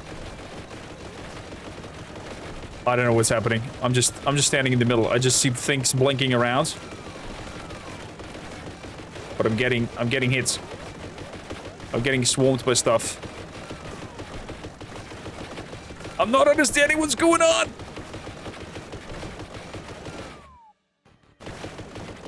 I need the flamethrower that is somewhere up top. Okay, we got we got it. Holy crap. Okay, evolved non-oil we have got. Evolved Boltgun, hold 6 weapons. Get the tape measure to level 4. Whirlwind battery. Get the D6 level to level 6. Find liquid green stuff. Defeat a Carnifex. Collect coins in a single run. 6,000 coins. up there we've got with that. So we've unlocked some few things. You know what? We're gonna go for one last round. Let's start with even more projectiles here. Cost me 3k. Max rank. Let's increase our luck a little bit. Redeployment. Yeah. Let's increase the experience gain overall. Then the projectile movement speed. Anything else? Okay, perfect. Finish that. Turn to the fight. Start. One world's time. Okay, so we have now rockets that come in.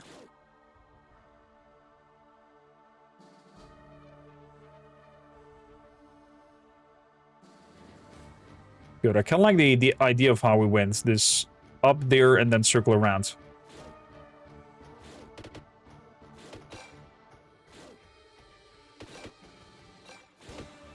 Would be nice if we get the...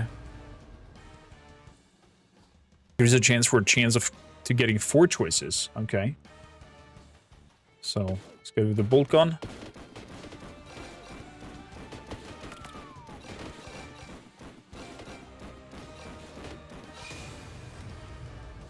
Let's get one more projectile on the chainsword.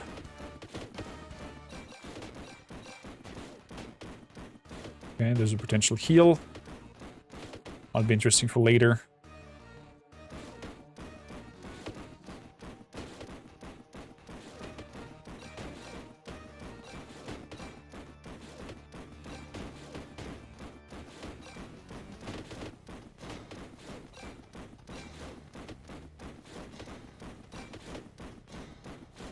That collection range is not so big.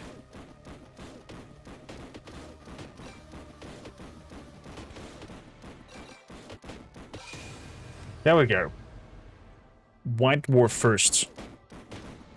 The earlier we get the XP boost, the better, I would dare say. Good. What are we getting? Chainsword upgrades. Base damage up on the chainsword. Not complaining.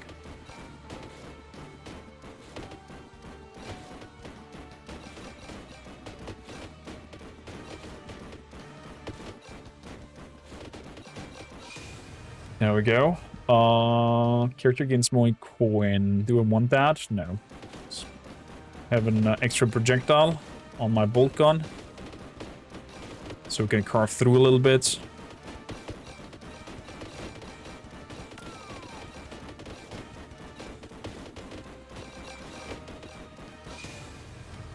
Character pickups item from further away, magnets.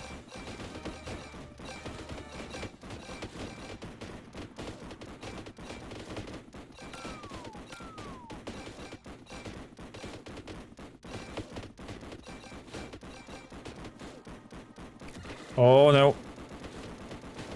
Should have kept that for later.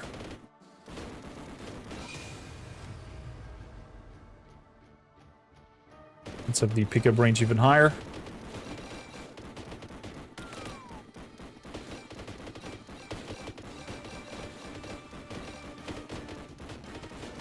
Okay, now we're set for good pickup range. We're getting our items a little bit further away.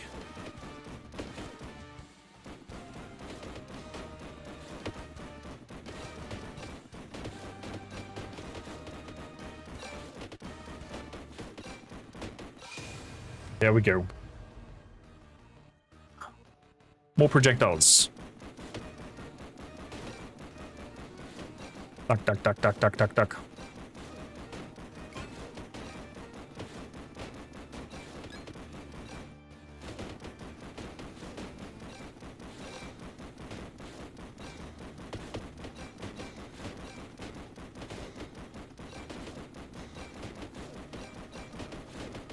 Important now is that we get the explosive rounds on it. Yeah, explosive. More projectiles. Okay, that's also okay.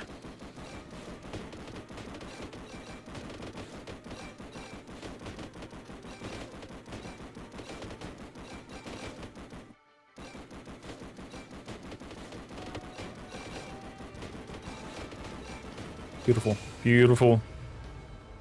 Character increases their chance by 10%. I have no clue what chance we're increasing, but I'm taking it.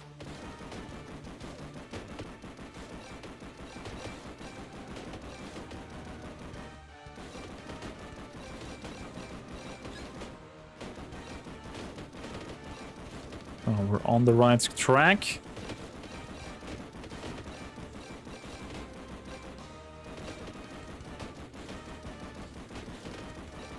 So there's a free chainsword upgrades.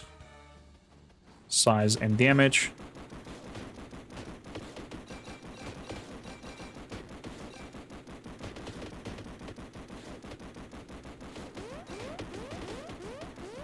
Down he goes. Normal upgrades. Boltgun upgrades. Fair enough. Explosion radius. Yeah, now we're talking. Now we're making a little bit of appearance first.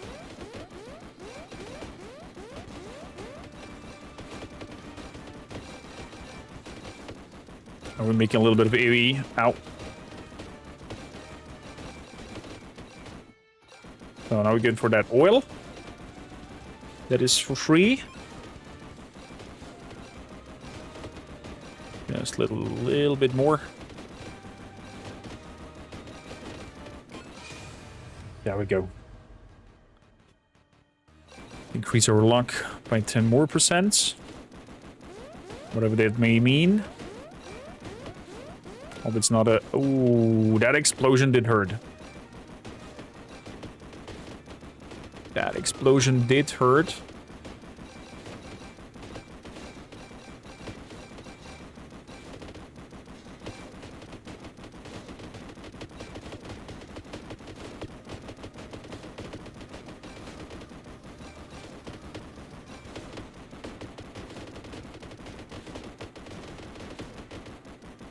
How much more life do you got? There we go. Still has more chests. But the dice increased. Even more 10%. Good for XP. And now we have to start going for damage.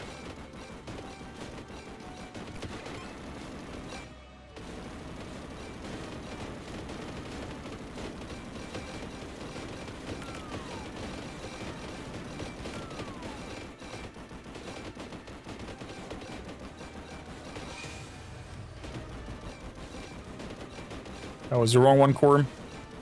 Damage it is what needs.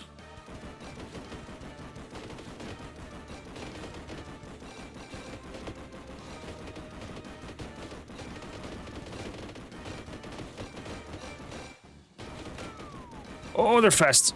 Oh, that hurt. We're dead. Fair enough. That was a not so good run. But overall, that is Vampire Survivor. I wouldn't say Warhammer Survivor. Hope you enjoyed it. We're definitely going to dive back into it when 1.0 is dropping of it. With that, thank you kindly for tuning in. See you in the next one. That was for the recording, chat. We are now moving over to Boltgun 2 demo. I'll confirm. Let's jump over here.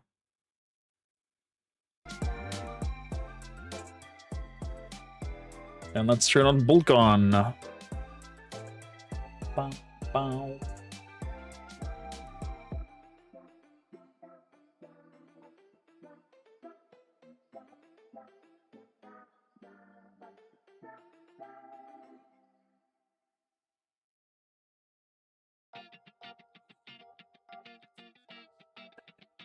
How big is the update for Dark Heresy Beta?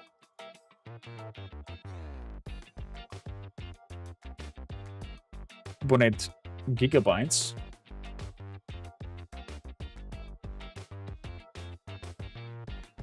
Okay, we're gonna take a quick bathroom break over here. I'll let the game download really quickly, and we're gonna be right back.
Goodio, we are back.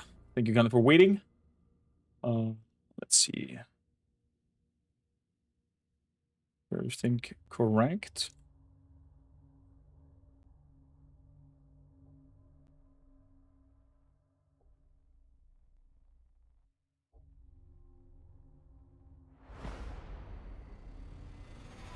Yeah, the game shown is definitely not correct.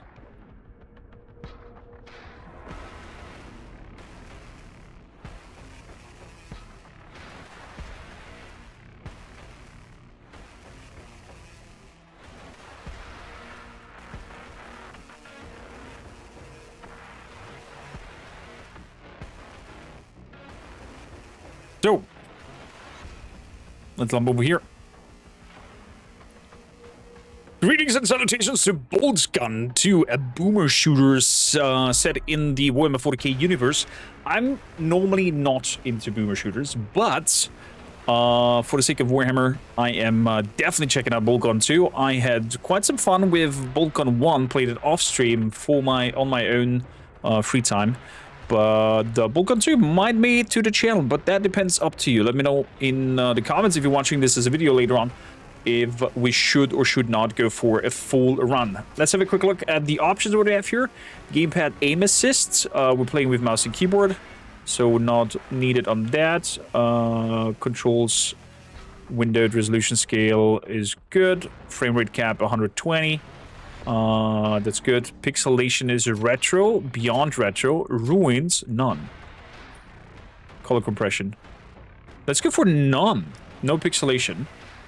And see how that looks. Oh, look at that. It looks a little bit clearer. Audio-wise, enable subtitles. If I tab out, music does not stop. Okay, I like that. Accessibility, invulnerability, undying mode, infinite ammo, head bobbing. Screen shake, force feedback, screen damage, chainsword launch, cutting mode, repeated tab, hold input, no input. Let's make it on hold. Good, beautiful. With that, let's jump on in. We can either play as Malum, Kaido, or as Naira. Wirath and Battle Sister. So slide rapidly forward, press space, you're going to slide to leap, hold space for a time to time slowed leap. Melt the bomb with G, power sword with right, hold right for a lunge attack. Enduring faith, Naras believes that the Emperor is unbreakable. When her faith is very low, it regenerates over time. Is what she can do. Chainsword launch. Generates over time and has the charge. Whoa. We're going with Naira. You will face more enemies and take more damage. The classic Boltgun experience. We're gonna go for the classic Boltgun experience. Welcome to the wilds. Rotted with Nurgle corruption in a jungle. Fair enough. Let's get ducking. So. Good. That's power sword. Wow. Weapon-wise, we don't have nothing. Conditioning sister scans confirmed friendly area. Okay, little servo skull, follow me. Good. We can sprint. Get this little fucker. Oh, bolt pistol. Now we're talking.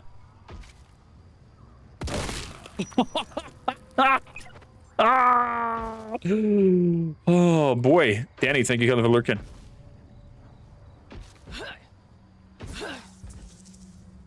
Okay. Ooh, this is satisfying.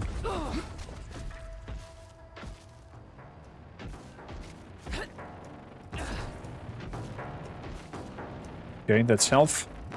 Let's check in this area. Surprise!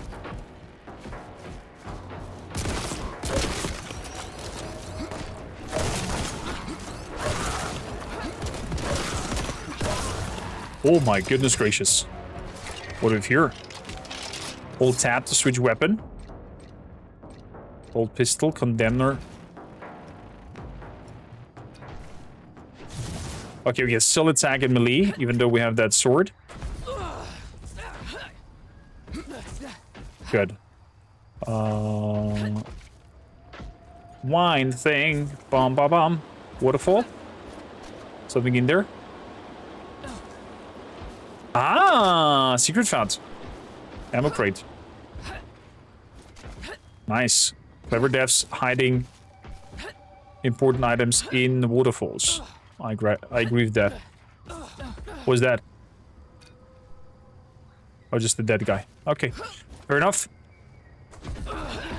Let us go the correct path.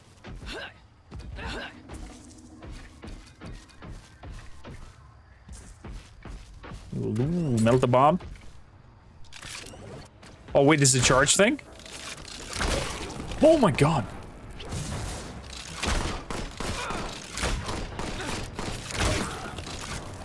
Okay, I have to get used to this slow delay of the attack. Good hits. There we go. Oh. With allies.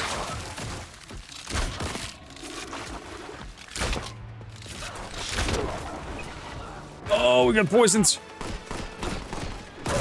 Okay, so single target wise, this is pretty strong. Nice little lunge.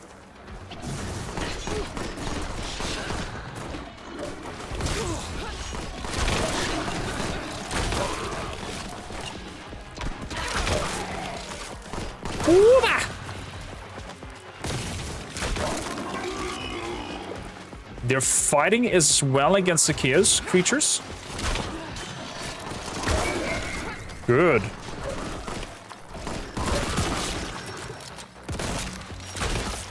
Okay, so the arrow thing is pretty strong against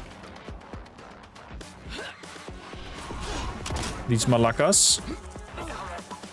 Hello there, troopers of Krieg.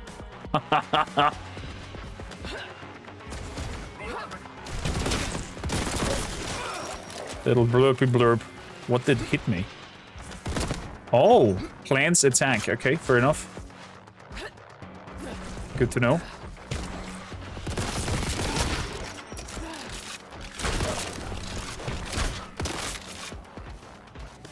Let's hit this little blurpus. Nice. Toxic water.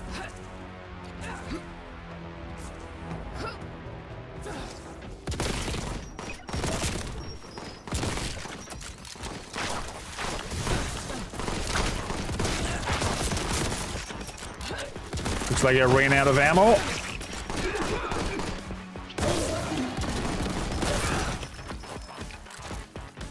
Music is pretty badass. Can we, audio. Music volume a little bit up.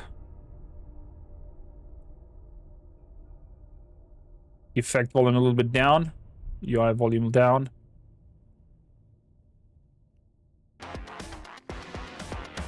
There we go.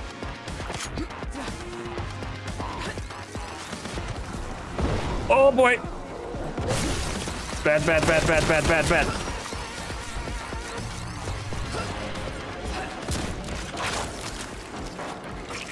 No ammo on that one.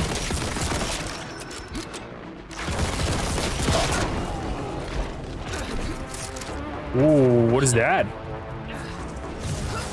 Flamer or something like that? Ow. Ow. Ow. Ow.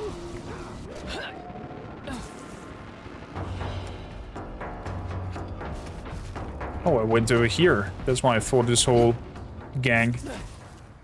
That looks like a secret to me over there.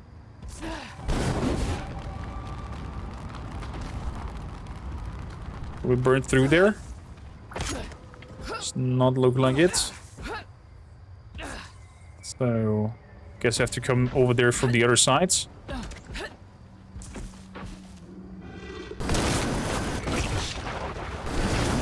Burn, baby!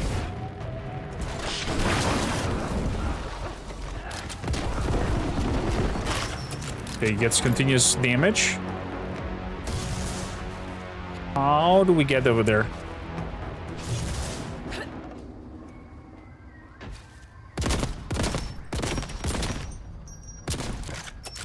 Come on. That exploded. And that opened up a pathway on the other side. Okay, good. But for that pathway, we have to somehow miraculously find a way around this vine. If it's possible. Man, it's sensible. No can do. Okay.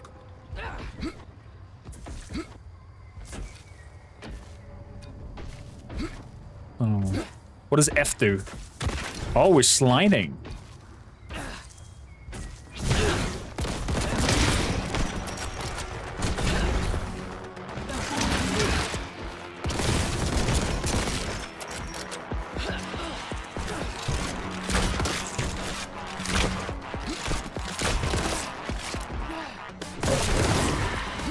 Ooh.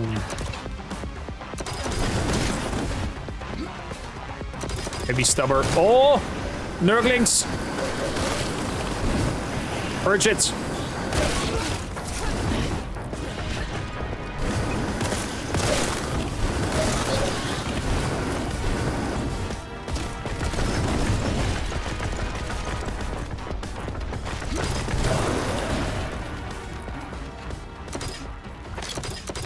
Whatever happened here, destroy it all.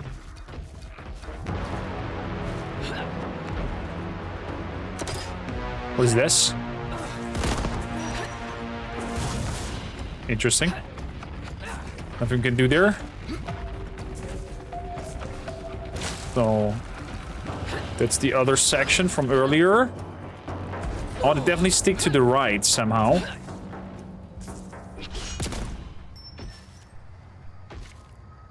Okay, nothing there. Ow! Bloody plants!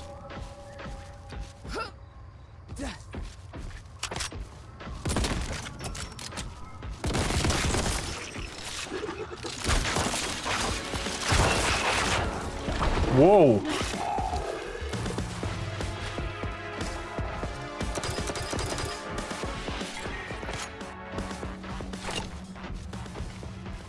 Okay, I'm still...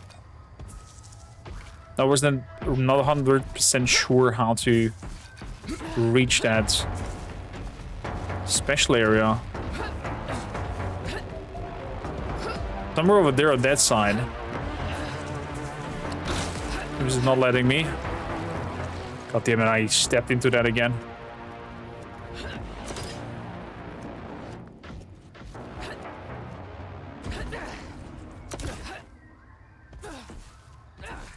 Is what it is. Freaking.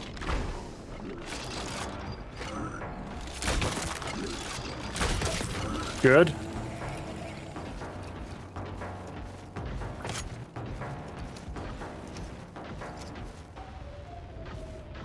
Fantastic.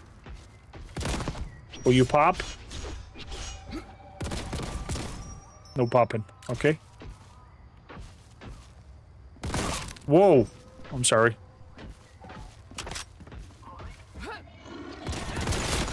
Didn't thought we'll meet friendlies over here.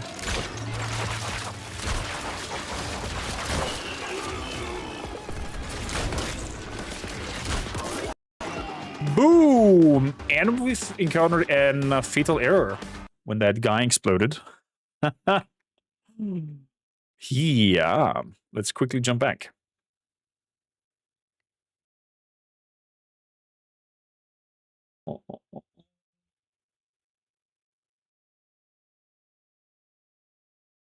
This is what that crash caused it. We shall not know. Devolver Digital. We have an autosave somewhere.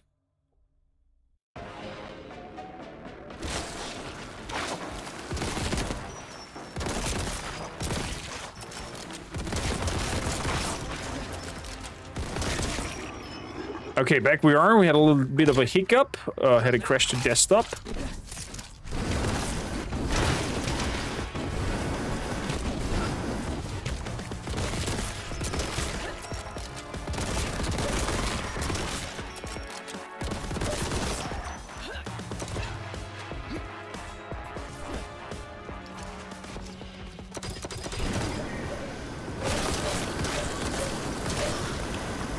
Let's burn it all.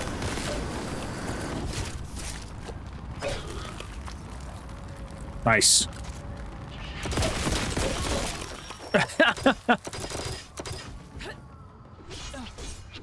Disgusting little no glass.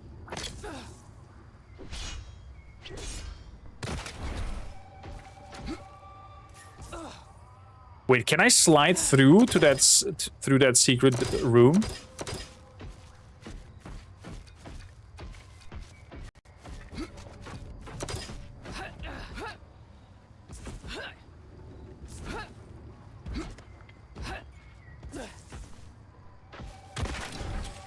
No. God damn it. How do we get over there?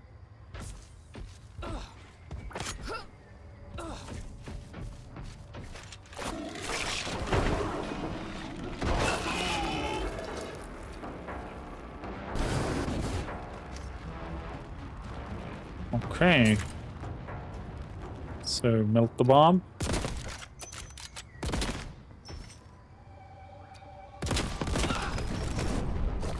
Ow.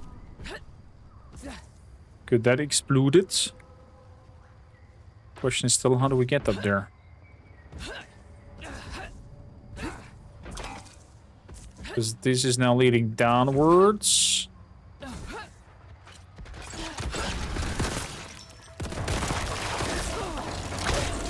Oh, that was good.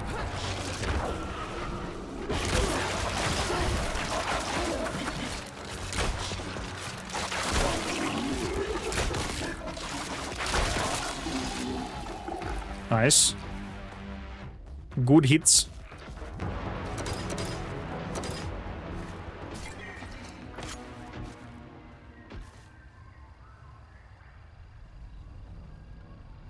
Destruction.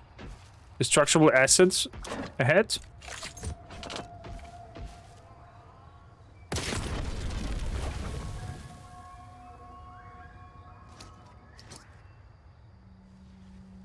He scanned something and said that it is destructible.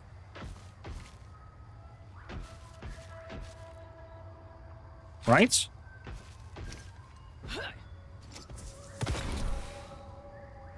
Uh-oh.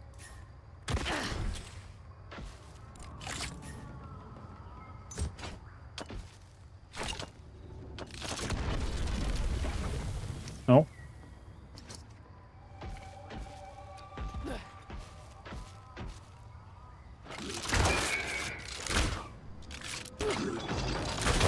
You little bastards.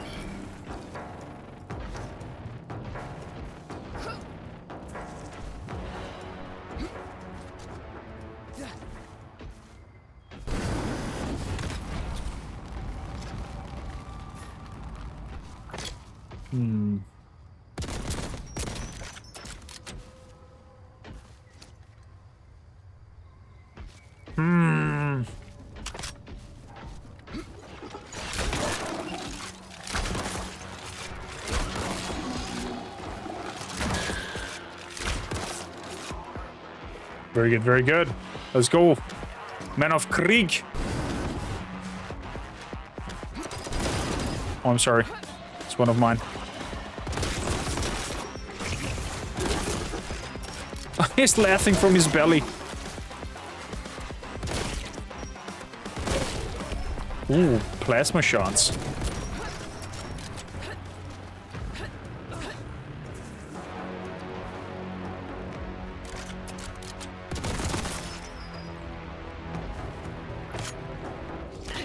Whoa!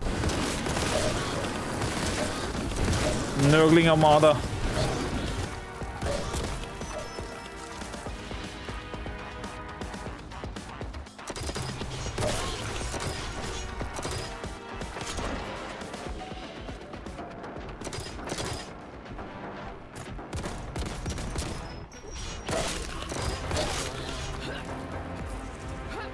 And here's the secret.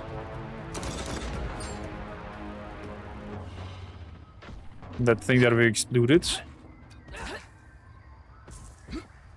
Oh, and here's the pathway that we saw on the other side. Okay. This leads definitely into some sort of boss fight.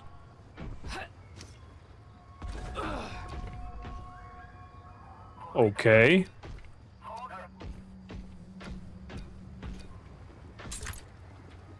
Melta ammo.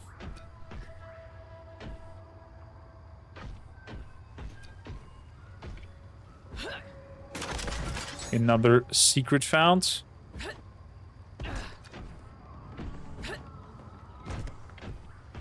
Ammunition boon.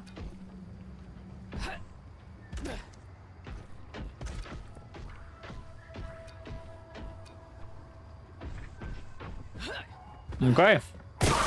Whoa! Sorry, guys. For the Emperor. Okay.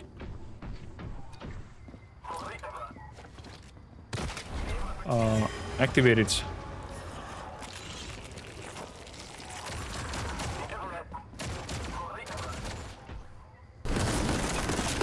Oh my goodness, Nurglings are coming out everywhere.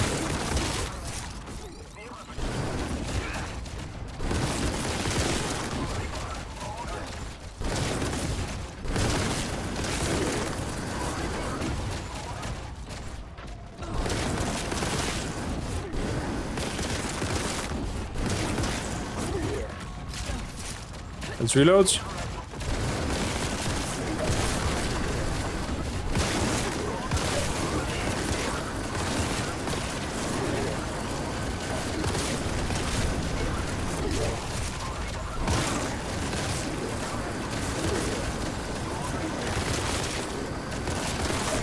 Let's go, Men of Krieg. Hold the line. I'm sorry. Valkyrie's under fire.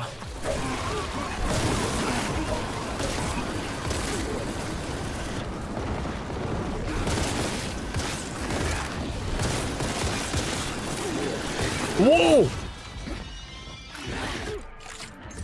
Oh my god, are you a lot?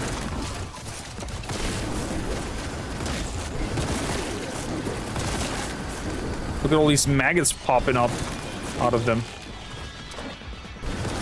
Oh, sorry. Friendly fire should not be on this.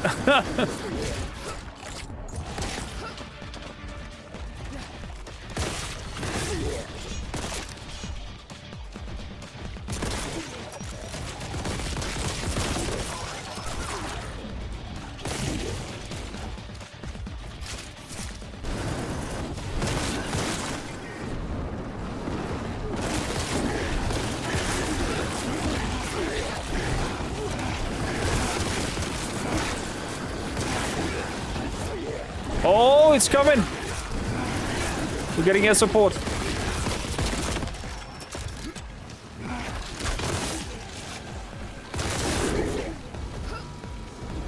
I'm on top. I'm on top. Let's go. Woo! Done 3 secrets. That was quite intense. I killed more troopers than the Nurglings did. Probably Panavision. Friendly fire and boomer shooters is a thing. There's a close and can get your sister facility entrance somewhere deeper in the mountains. Okay. Secret found. Straight up under the landing pad. That's what we get for being nosy. What the hell? You little shits.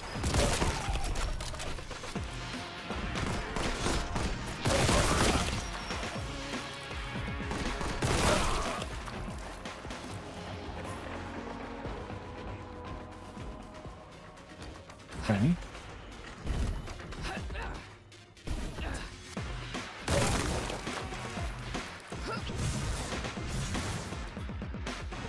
Whoa!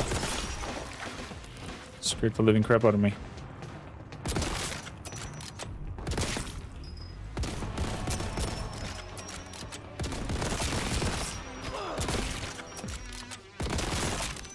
Whoa.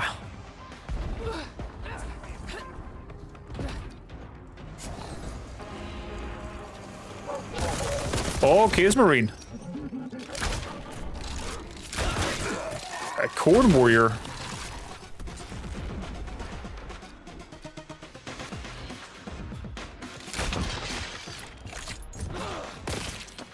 Note the bomb. Got a bloom. Thunderbolts of lightning. Whoa!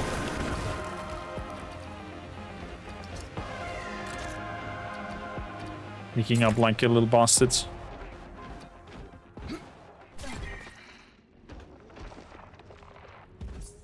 Anything down here? Nothing on this side. Hello there.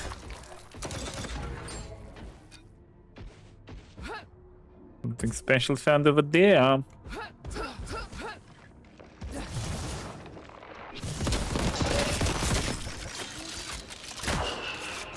Corn Berserker. Dead Corn Berserker.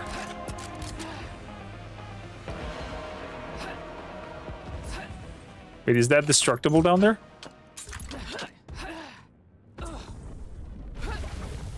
No? Okay. Does it have that melt the bomb next to it? Ooh. Okay, someone we have to open this door, gate, whatsoever. Oh, there we go. What are we getting here? Heavy bolter collected. Oh, ha, ha.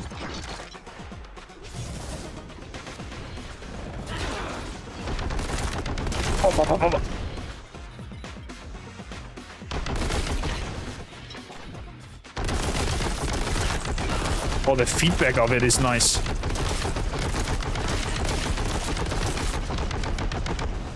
Oh, shit.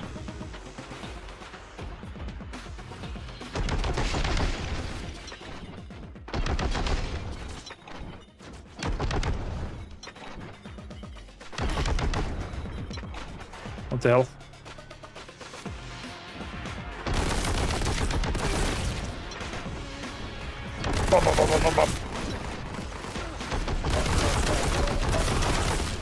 This feels amazing.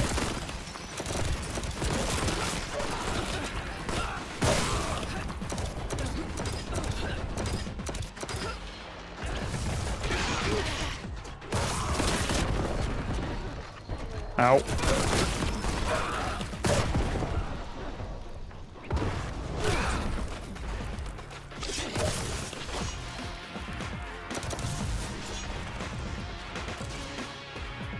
Good, note the bomb. Surprise!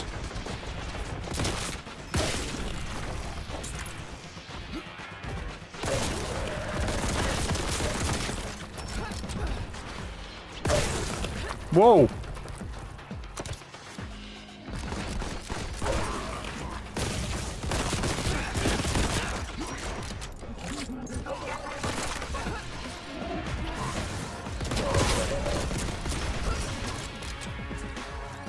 Big melter bomb, boom.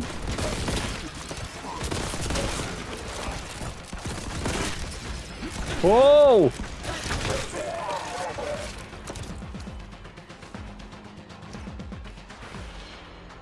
Okay. Not happening, mister. Nice.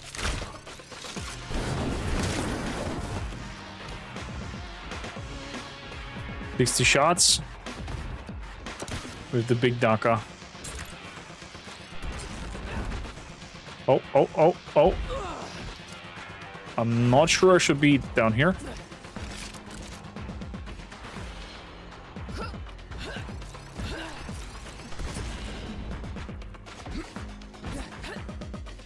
No!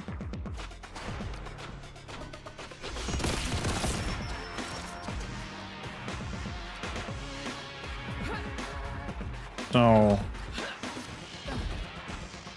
Over here was nothing. Over here was that item.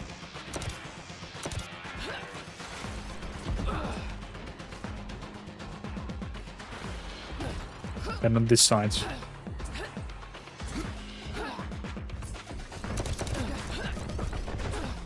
Oh, there we go. Cool, because I did get activated.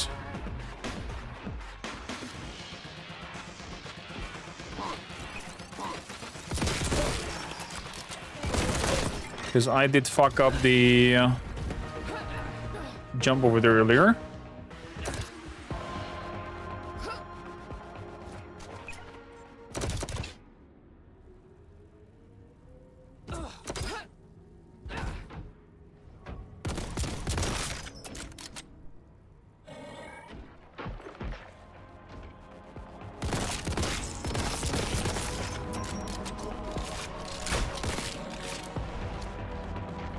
Bring it, boy.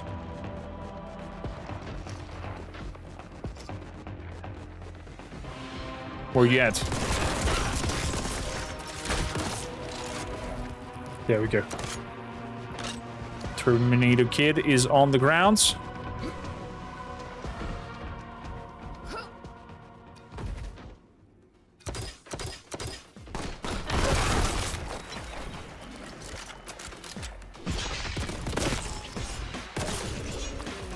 Up and down.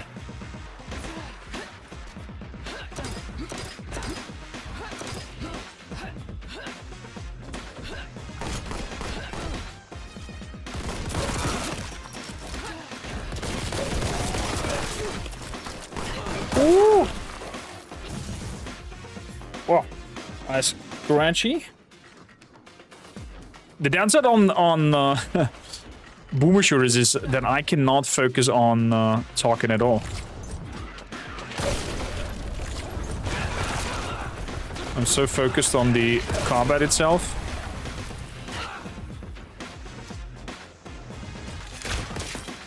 Either Mr. Terminator, sir.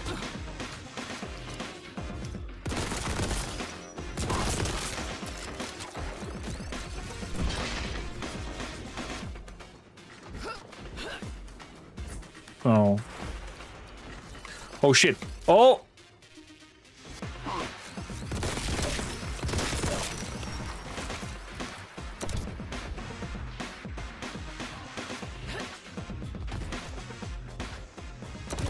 Good. That's where it came from. Leading up here, leading into this.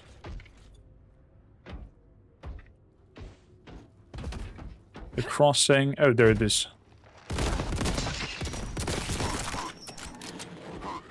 Whoa. Lots of granadas.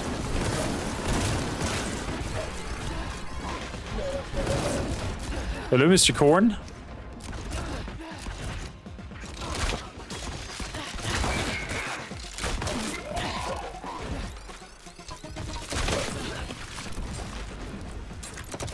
Good. Ammunition full. Corn guy gone.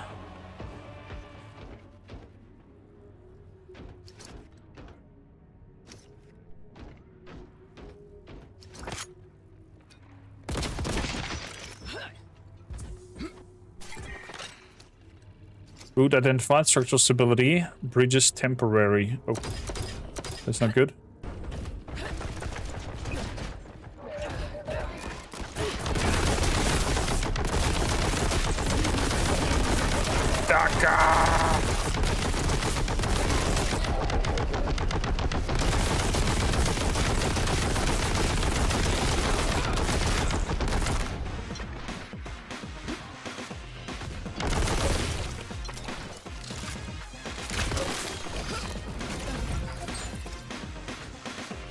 Tell me about the machine spirit we found here.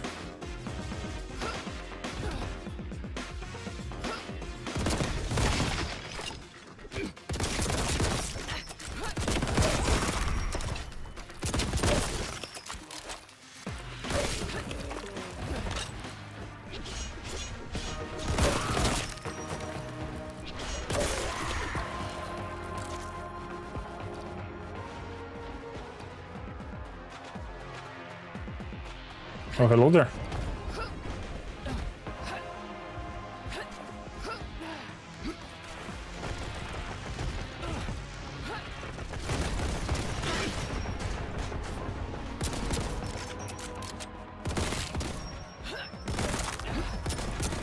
Good.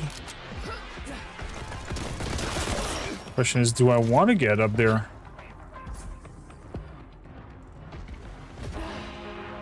I don't think so. Gonna squeeze through here. Or the Marines have awaited us.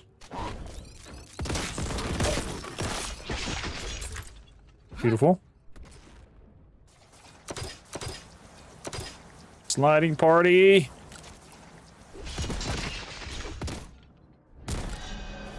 Uh-oh.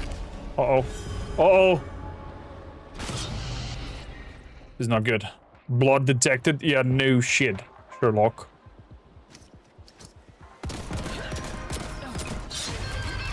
Purge!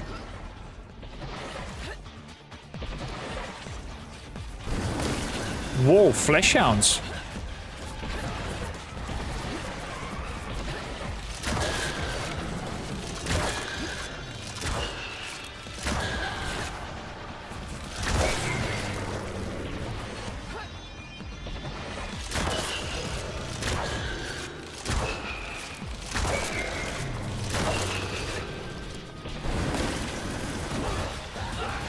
Ow.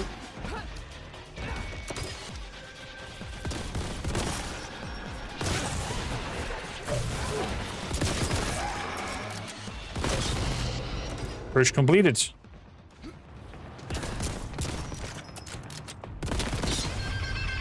Another purge?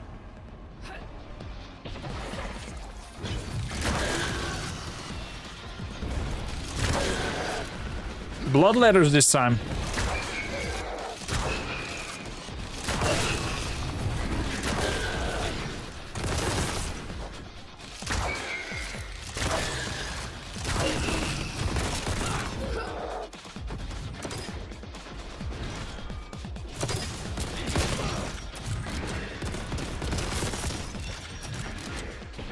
For the Emperor!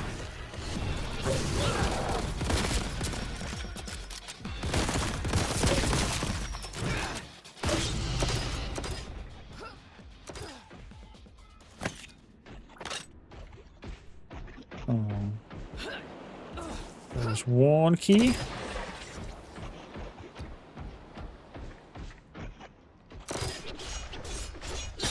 And another purge?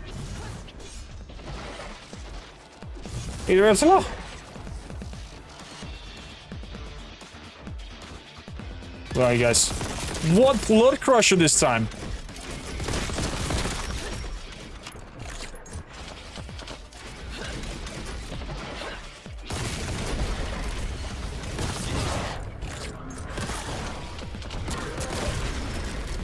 There we go. Oh, the animal dies and they're on their foot now? That's interesting.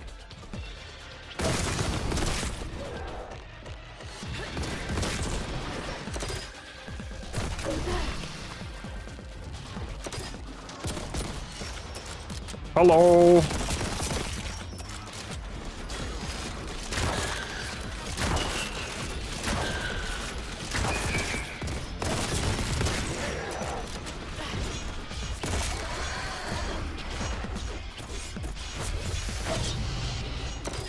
Good. Purge complete. Oof. That was crazy. Space Marine Wolf's latest update adds movable things among various Space Wolf helmets. Ooh, more cosmetics. Whoa! Get the living crap out of me.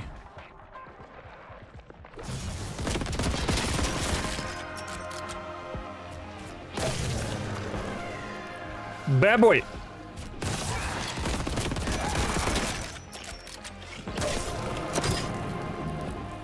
Okay.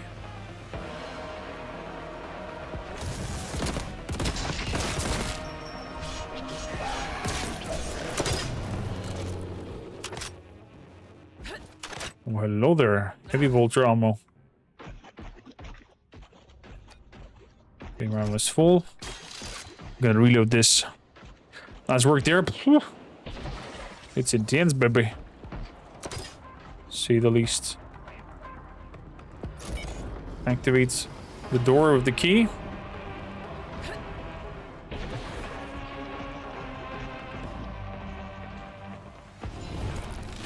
Surprise! Munition boon.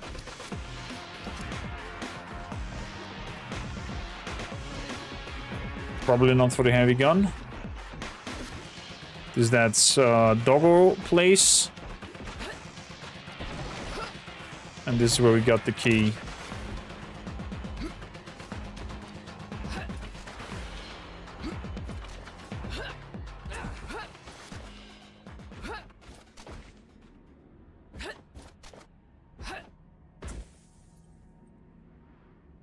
Oh-ho! Okay.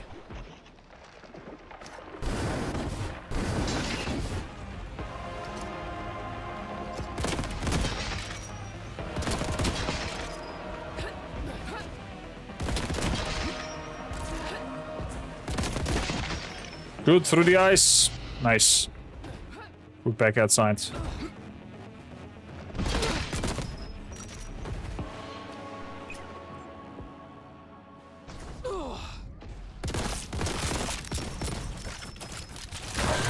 Get the doggos.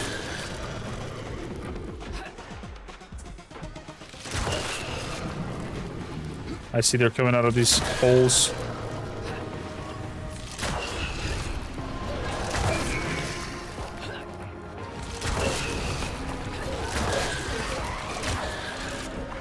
Huh.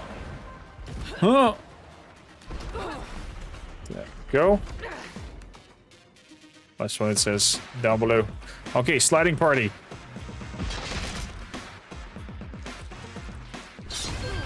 Purge. Daka, daka, daka.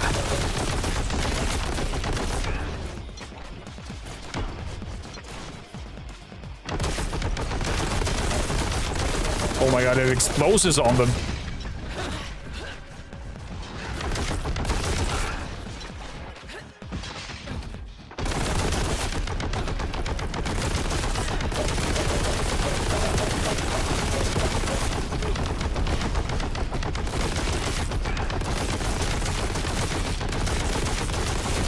Oh, big boys.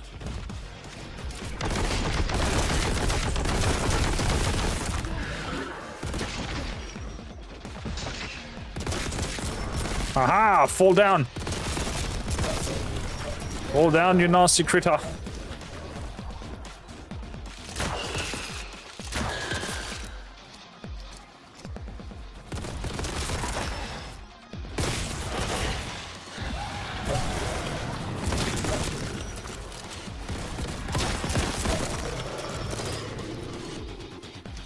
There's even more up there.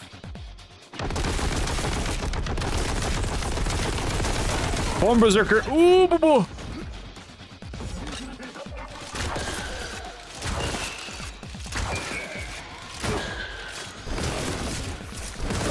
Let's burn you. Terminator.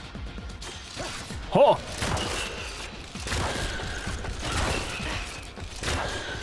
Down with you.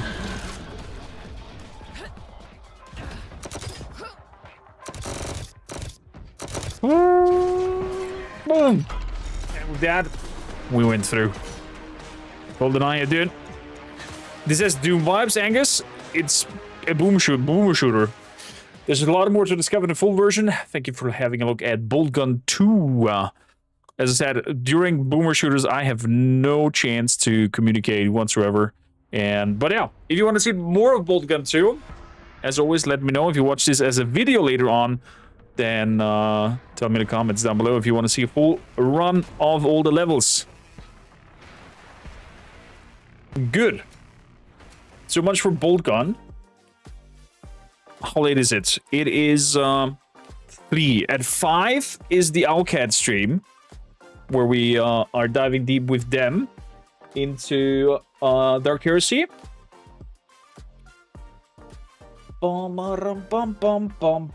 So, let's see here.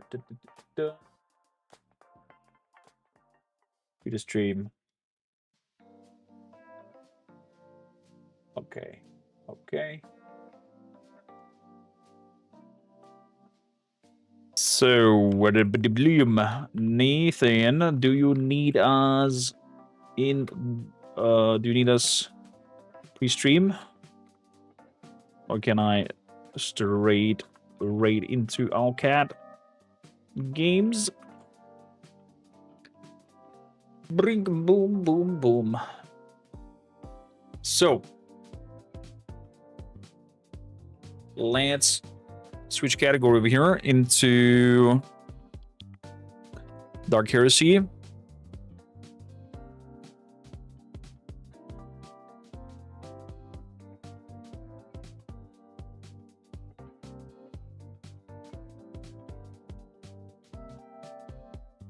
boot it up.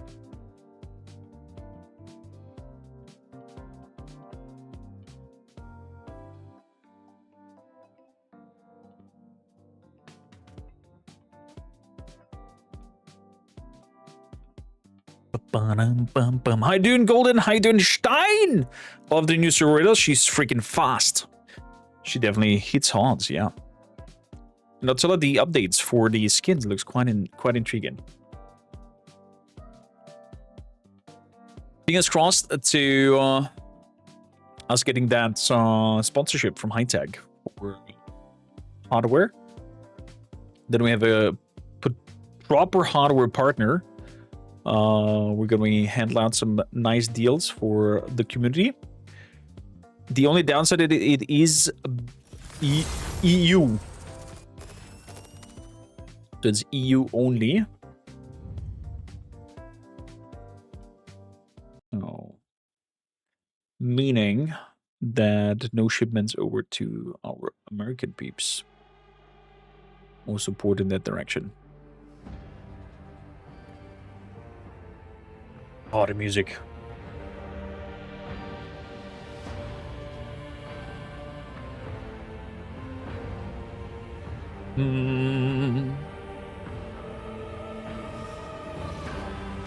Look at that beauty. Booty Malooty.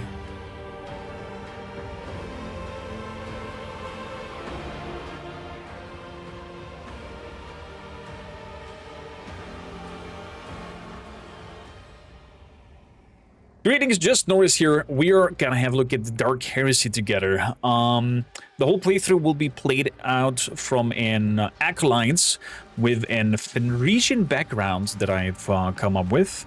I myself will, during the Let's Play of the beta and also then of the Let's Play when the full game comes out, not be present on the screen, so it will be full-on gameplay.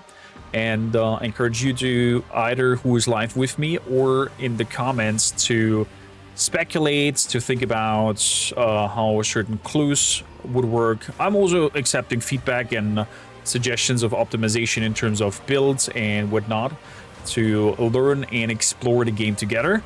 The game itself is a mix of CRPG combat, turn-based combat, and detective work. So we're going to kind of decide together which decisions, which directions we should go. So if you want to be part of this journey with Dark Heresy, the beta itself, and also then 1.0, then definitely be part when we're going live, because that is most likely the strongest option of taking a direct influence. And then, of course, in the comments sections discussion, we can have a look at that. The only downside is the episodes will be cutted from the live stream Let's Play, so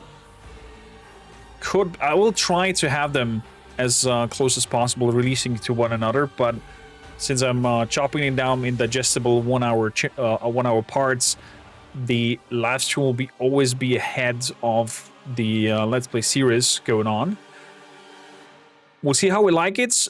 If, I don't know, if you guys are like super active in the comment sections on the Let's Play, then I might even step back on showing this live and have every week 3 to maximum 4 to maximum 5 episodes out for it. and then everybody has kind of like time between an episode to the other to comment, give feedback, decision making, etc., and then moving over the next thing to the next episode. Also an option. I let you guys decide how we should do that for 1.0. For the beta, we're gonna do it the way of live stream.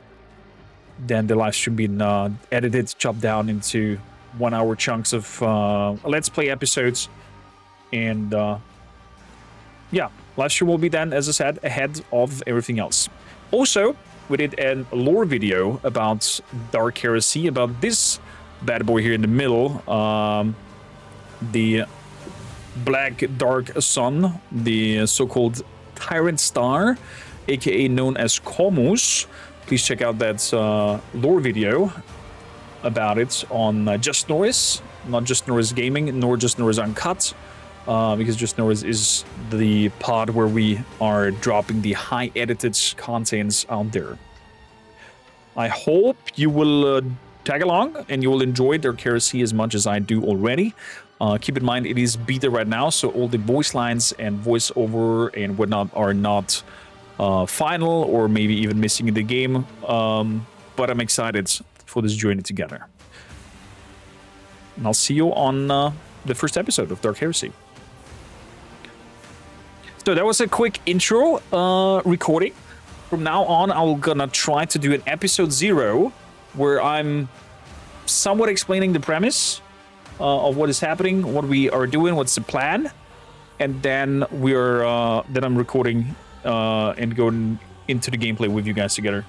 And as I said, I'm gonna pull myself away here, I think, for the period of time. We'll see, because it is I'll probably have to move myself over here, because it's the text spot is always on the right side.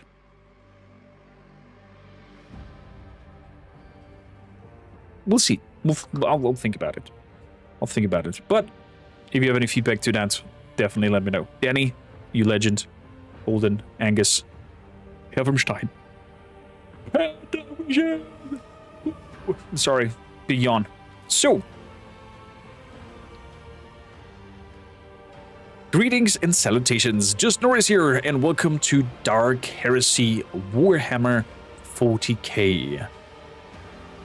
I'm so excited that the beta availability is out, and we're gonna do a full Let's Play of the beta. We're gonna play it through, start to bottom, and see a few moments of the game itself, and gonna play the full beta of it, and then return to Dark Heresy for a second run of a Let's Play, and when 1.0 drops. For the story arc that we're gonna create, the character that we're gonna create, and the acolytes that we are joining and working with together will be Norris Ironhowl, an acolyte and Fenrisian soldier who has been on a Voyage ship guarding a convoy. His saga, or his hopes, was to become as renowned as possible in order to follow the footsteps and become a soldier of Rus, become a space wolf. But that pathway has barred shot in front of him as, well, a certain situation happened, and they got stranded over here in the Calixis sector, and now under the watchful eyes of the Inquisition, working and trying to write a new saga to become worthy of his journey. That's kind of like the premise of it. Let's jump quickly into the settings and see what we have available. I love this green screen flick up here with the clipboard over there to the side. So, game settings. English language only for now for the beta. Bloodstains on, gore on. Game statistics sends over to them. I'm totally totally fine with that. They make this super interesting data of who has chosen what and so on and so forth. So autosaves on, autosave slots free quickly. I'm actually intrigued to see that people are putting a slider or a setting of how many autosaves max there should be. That's pretty interesting. Tutorial information, settings, experience settings, auto pose settings, auto turn settings. So you can fine tune to your liking. Control settings with screen edge scrolling,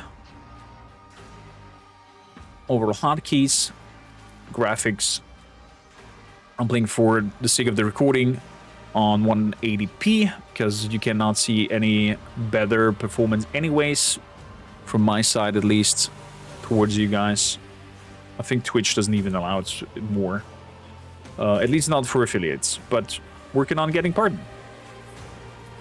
So display settings, some sound settings, mute audio when the game window is collapsed. Love that. Should be in any game.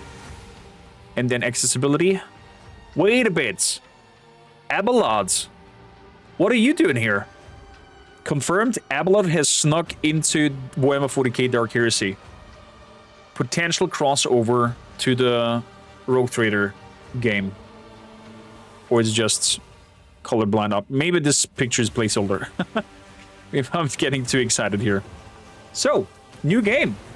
We're playing, of course, on a daring difficulty where we don't get any advantages. The enemy doesn't get any advantages. It's kind of like the somewhat tabletop experience, in a sense, you could say. So everything is normal. You don't get, you know, benefits on... Because if you play a normal, you can see, for example, over here that the enemy skill modifier is a -15. Enemy positive moral change modifier -1. Skill set difficulty modifier 10%. So we get a little bit of a bonus overall on the normal thing. We're gonna go daring. Might even go hard. Don't think I'm ready for hard. Revan definitely is. Shout out to Revan, the maniac with his spreadsheets about all his stats and abilities and min-maxing the hell out of it. I'm more of a flavor player and story enjoyer. Continue. So we cannot yet import custom portraits, therefore we have to choose one of these. I mean, they're looking fantastic already. They're looking fantastic already.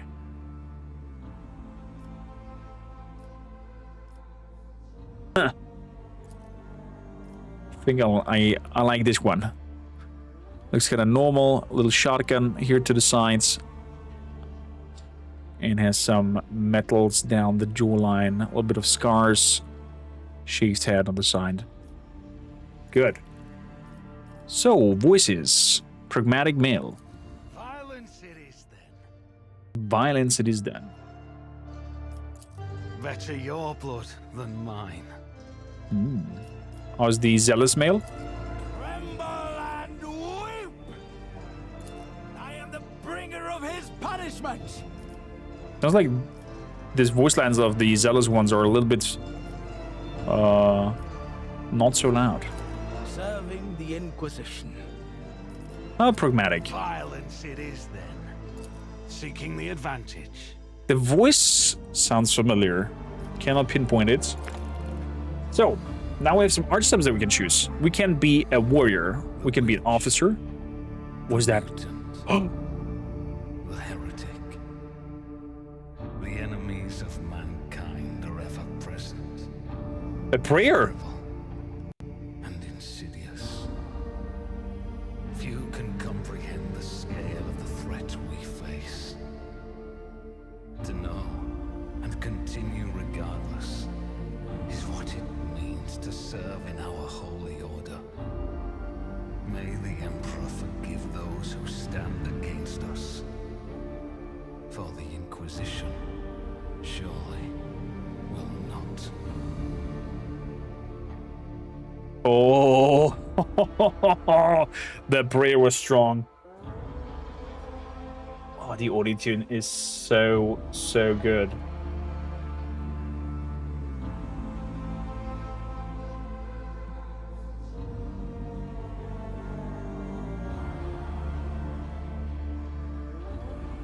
1 quick second.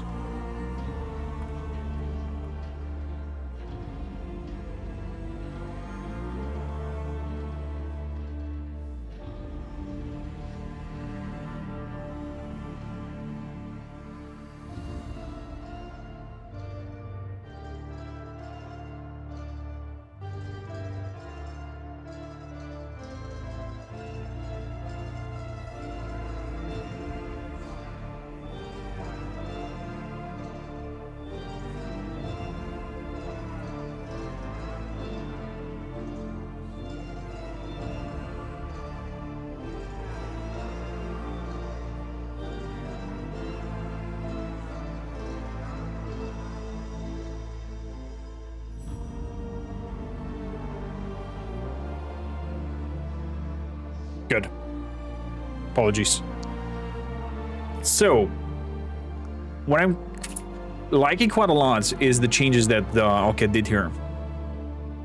As in, you can see when you pick a class, first of all, what it's kind of like pre-designed for, what kind of role it has, and then also in the progression log, you can see what you will unlock in terms of specialization down the roads, and see what kind of abilities will be presented to you.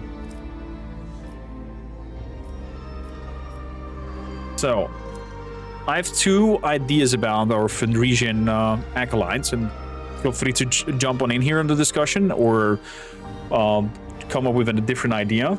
Is that he's probably very prone to melee combat. So chainsword, I could imagine, maybe an axe even, that he's using. So warrior could be an option. Whereas kind of like the brutes, being in the front line and very proactive in the fight, very aggressive. But I could also see him as an officer, standing back, overlooking the battlefields, bringing his combat experience to the table and telling others how and what to do. And kind of makes him here in terms of being more of the commanding role.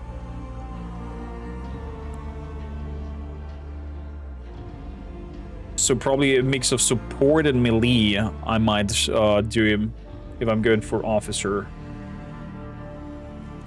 Especially since we have the officer increases damage dealt by an ally during their next turn by 3% for each enemy that ally's influence. Within that ally's influence. Influence is a parameter that determines the radius around the unit within which is selected. Typically the base influence is equal to 2, but it can be changed. Break the ranks as an ability. On a friendly creature within 5 tiles. So we can, I don't know, be like in the front line and be like, hey, you there, fire on this target. We're gonna have to take aim. One friendly creature within a cell radius of the officer grants an ally a crit chance over the next attack. Then we get Bring It On. Officer immediately grants the target ally an extra turn. So I could see him as an officer overall, or as a warrior. Soldier could also work with guns, but more as a warrior. Definitely not as a psyker.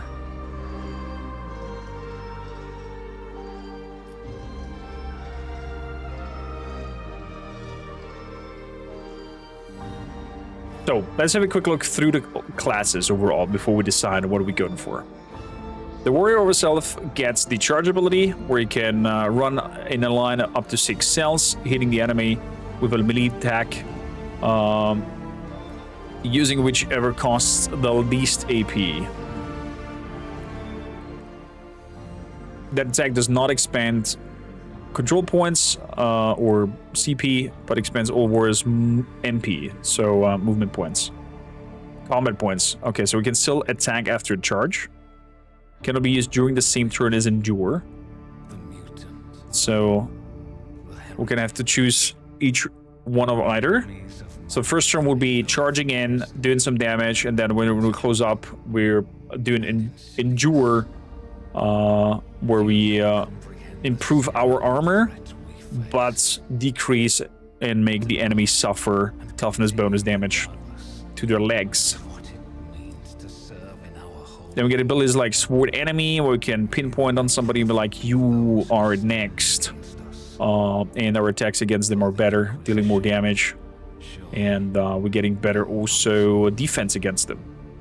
Or Forceful Strike, where we deal 26% more damage to the enemy armor, and the melee attack costs 1 more, and the 26% is based on the strength bonus. It's 2 times the strength bonus that we get on top of that. Or we can do a Slash, where we go into the agility pods. So we could be like more agile, and a more agile fighter going on agility. We also get medium armor specialists later on, and heavy armor specialists, and dual wielding specialists that we can go onto armor specialists, area of effect specialists, tactical maneuver. There's a lot of flavor that we can go there.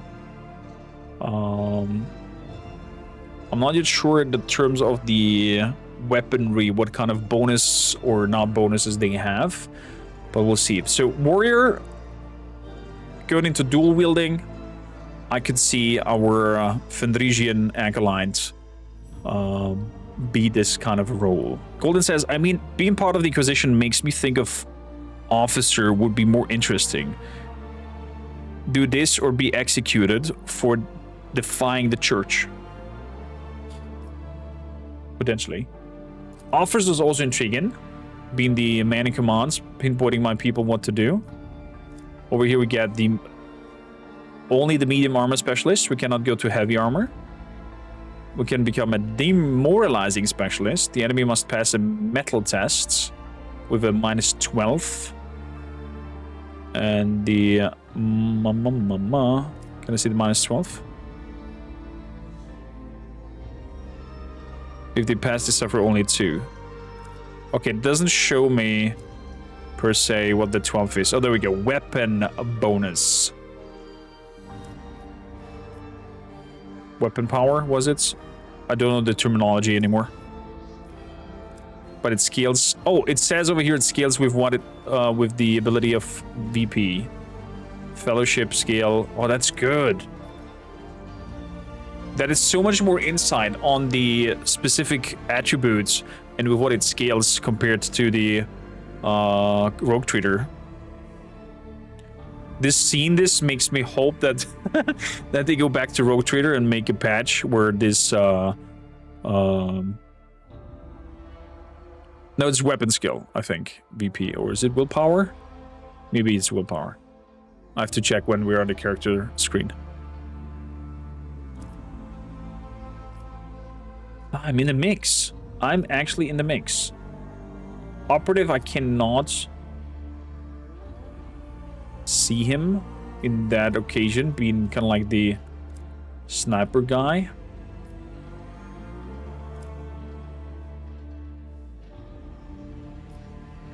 Although,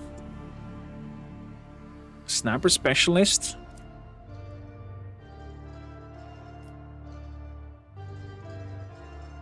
It kind of marks the enemies for exploits. Target suffers 6% more damage from old sources. For 1 round, enemies suffering from exploits. Plus 9 additional damage. Goes with intelligence. Unlimited range of that. The operative single attack deal percentage more damage to armor and more damage to the wounds. The operative single attack costs 1 more AP. What is critical vulnerability? Until the end of combat, the target's defense and damage reductions are reduced by 13. While the target is affected by exploit, it suffers +6 more vital damage. Critical vulnerability. Operative could also be interesting. Oh boy.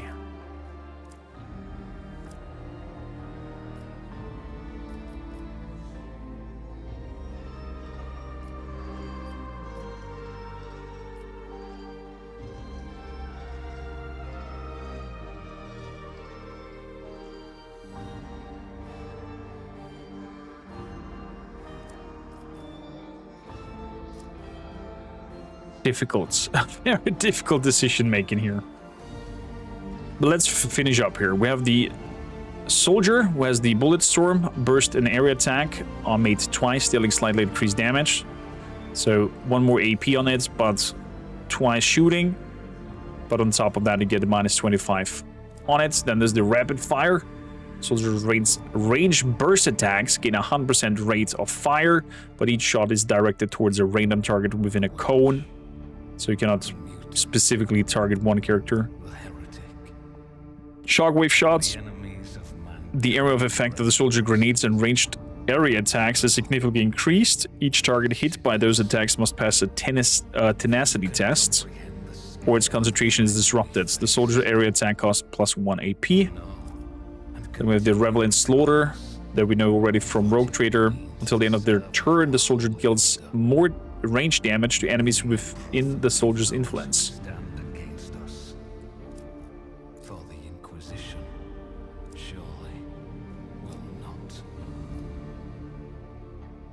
Soldier sounds to me that, like, you definitely want...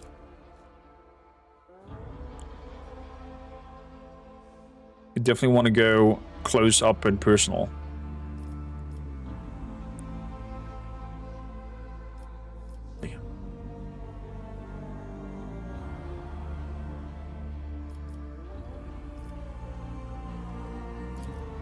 I'm gonna go for warrior.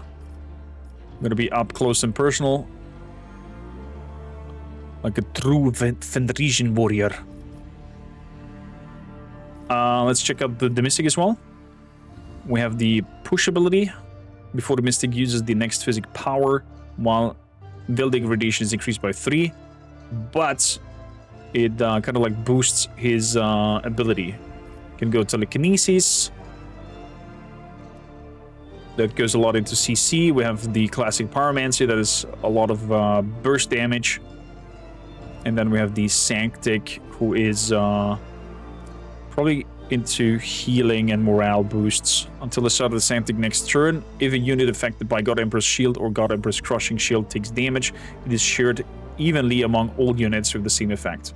Okay, so the damage is being spread upon everybody, and nobody takes heavy hits on its own and alone, so to say. Good. With that said, I'm gonna try the warrior in the beta. I'm gonna try out some other classes, probably off stream as well, and then we'll have a discussion in Discord which class would fit best for the Fenrisian operative, Fenrisian acolytes. What if that could apply to enemies as well? It would be fun to spread damage that way. Interesting idea. Interesting idea. Maybe there is a change in the abilities for the Blood of the Martyr that might flip that around. So, warrior. I mean, a Mystic would also be interesting if we go the Sanctic sides. And be kind of like praying to the Allfather and bring our faith to the battlefields.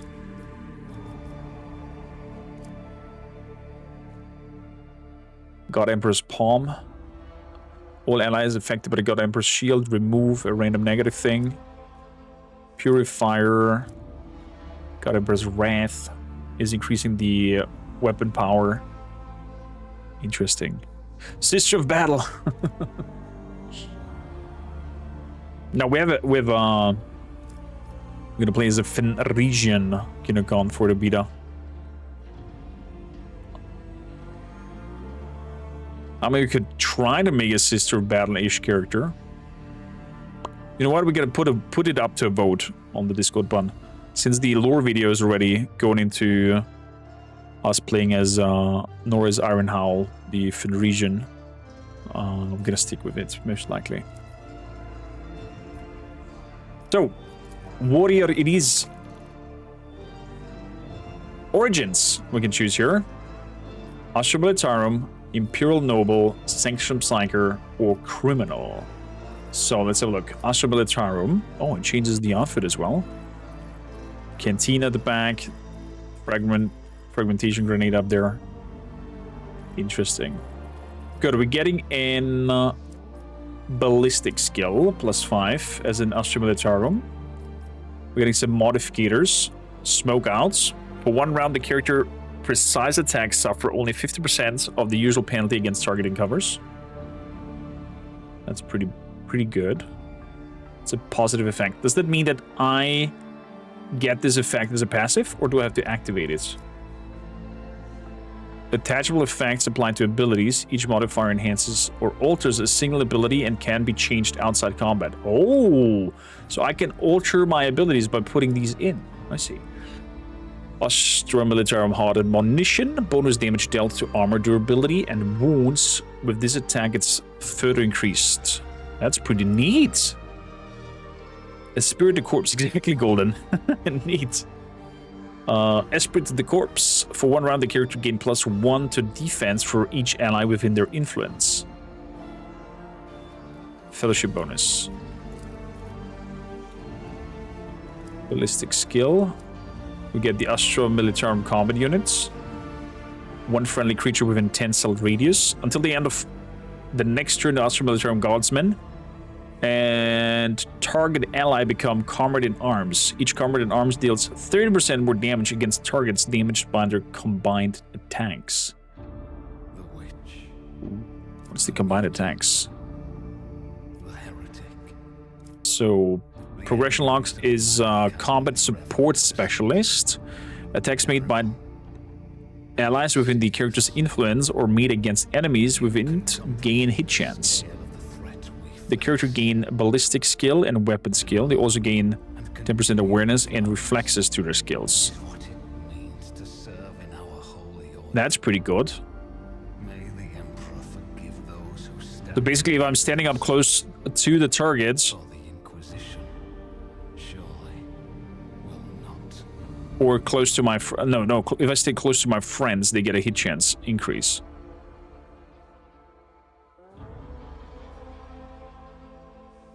Attacks made by allies within the influence or made against enemies within it gain. Okay, so it works both ways, if I understood this correctly. If I stand next to them, they get that bonus, or if I stand next to the enemy, they get that bonus when shooting at it. Astra Militarum back-to-back. Comrade in Arms with one another's influence gain Fellowship bonus, Defense bonus, and do not provoke opportunity attacks. Oh. Oh.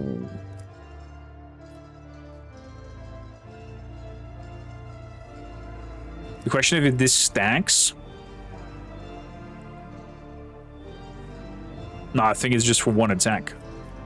I don't think it stacks. We can make some modification to it. If an ally makes an attack against a target that has previously attacked, they do additional damage. The target's hit chance is increased. The target deals more damage.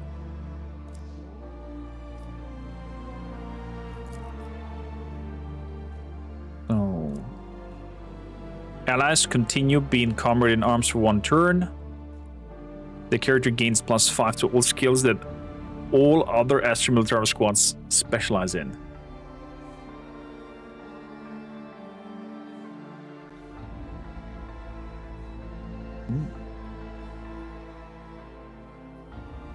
Interesting.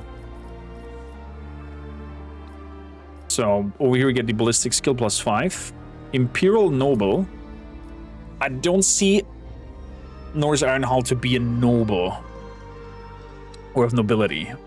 He's a simple Fenrisian man. Wicked Scorn. The target must pass a metal test. If it fails, the target suffers morale, while the noble gains +2 morale instead. We get +5 fellowship over here. Imperial Noble worthy opponent. The attack deals 8% more damage against non-disposable enemies. What is non-disposable enemies? Is it like elites or something like that? Imperial Noble Highborn Supremacy. This ability costs -1 AP, less if the noble's morale is 10 or greater. Aristocratic Training. The target's allied damage is increased by the target's enemy morale halved for 1 turn. Suicide units? Maybe. The target enemy suffers -1 morale. If the enemy's morale is above 0, they suffer -2. Okay, so he's kind of like demoralizing the enemy. Yeah, exactly. Demoralizing specialist or combat distribution specialist. All attacks and abilities inflicting negative effects apply combat distribution suppression. That means the target suffers intelligence plus agility bonus percentage hit chance penalty for 1 turn. Inflicting combat disruption suppression repeatedly prolongs the effect by 1 round and reduces the morale by 1. Oh, whoa, nasty business. Then we have the Sanctioned Psyker or the Criminal.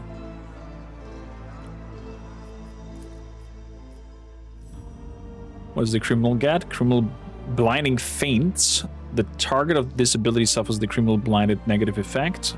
All attacks against the affected target are made with a hit chance increase.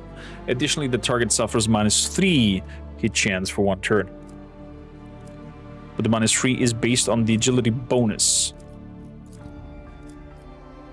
Okay. So, stat-wise, it would be wise to grab a criminal background if you are making an agility-based character. Even get the +5 on agility.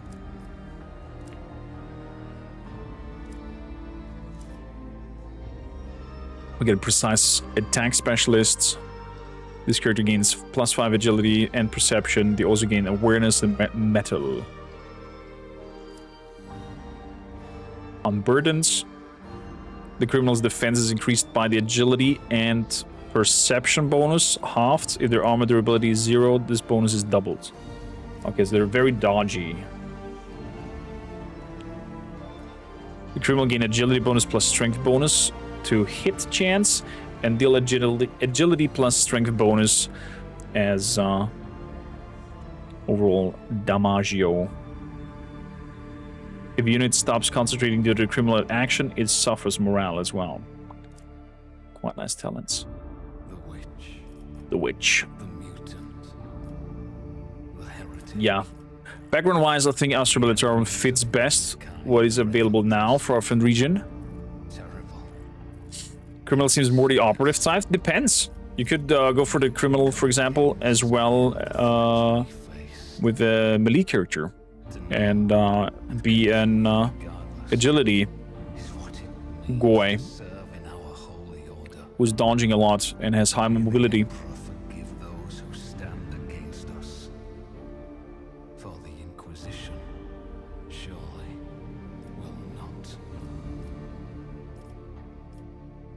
So, Astra Militarum. I can see us with a chainsword and a gun, or then later on two chainswords. Good. Select Squad. Astra Militarum Command Squad. All allies around the character gain bonus to all characteristics. Astra Militarum Tempestus Scion. Weapons deal increased bonus to wounds or armor.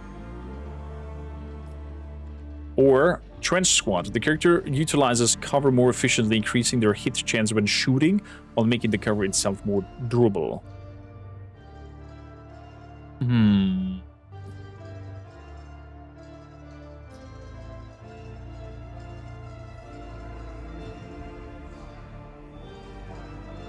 He's gonna be quite often up close and personal. I'm not sure.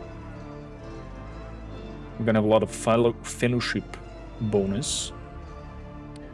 Weapons deal increased bonus damage to wounds or armor. Tempestus Scions. That's what we want to grab. Homeworlds. We have Hive Worlds, Death Worlds, and Forge Worlds. Hive World, the character gains morale while adjacent to allies or extra movement while isolated. Gives us fellowship, agility, wits, and mobility. Street smarts. If chosen ability uses any characteristic bonuses, a Hive World character can instead use agility bonus plus fellowship bonus halved if it's higher. So there's again quite a nice move towards agility and fellowship. As Kinokon said, a good mix of an officer with a criminal, if you min-maxing. Stick together. For 1 round, the Hive World character defense is increased by +2 for each ally in the target's influence. The Hive World character deals 3% more damage for each ally within the influence. The target of this effect suffers -40% hit chance when attacking for the first time in the turn. Okay, so we're throwing people off. And then we get stuff like Hive World Agile Pickpocket. When a Hive World character moves through cells adjacent to the enemy, they spend the normal amount of MP and do not provoke attack opportunities. That is super strong. Not gonna lie.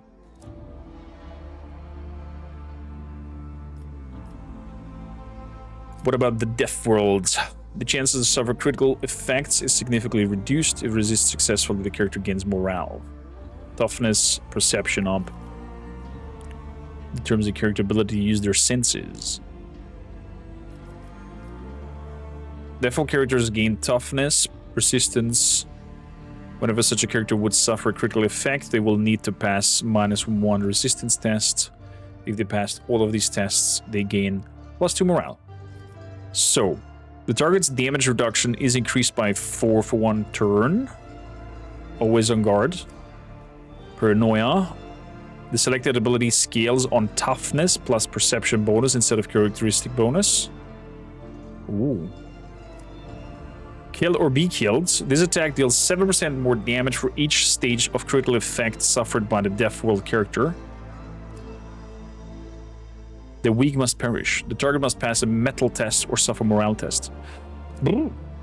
Okay, what else do we get? Death World Steeled Will. Whenever their morale is reduced, the Death World character loses 1 morale less. Whenever the party morale strength enters a faltering state, Death World character does not suffer morale loss.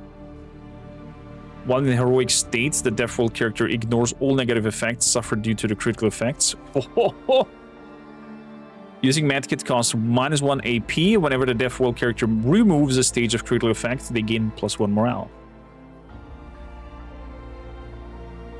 Whenever the Death World character must pass a resistance test to avoid a stage 3 of a critical effect, they gain a plus perception and toughness bonus. Okay, and the Forge Worlds.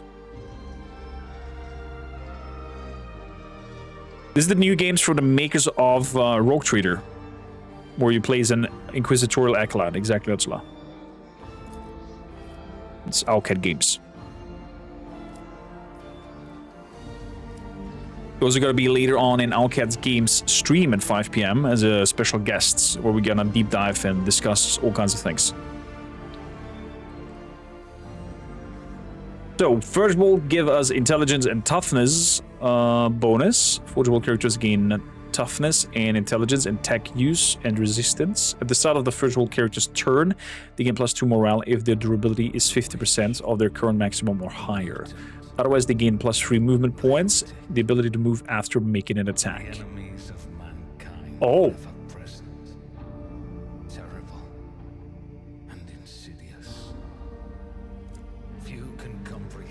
So the harder he gets hit, To know and continue regardless is what it means to the harder he bites back.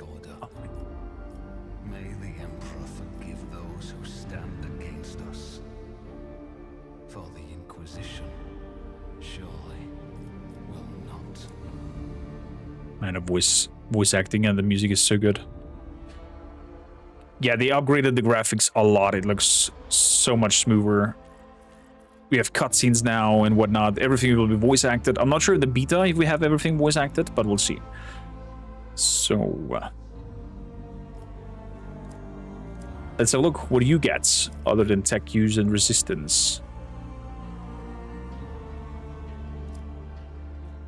Optimization. The selected ability scales on intelligence and toughness instead of characteristic bonus. Okay.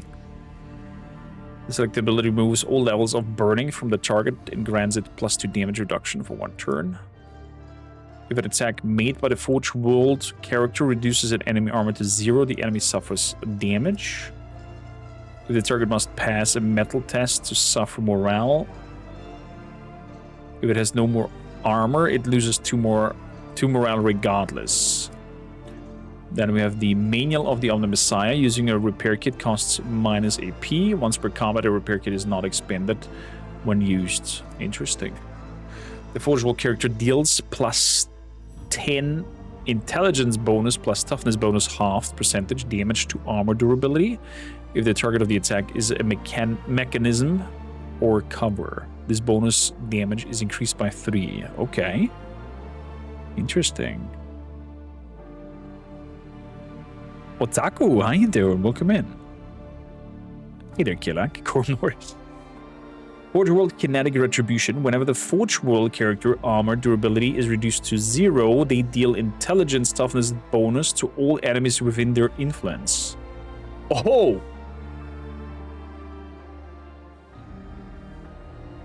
That's also interesting. And Skitari training. The Forge World character gains +5 intelligence plus toughness times current armor durability,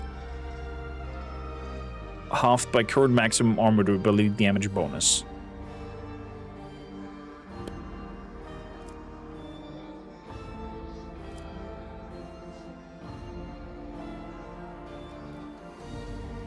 One for intelligence.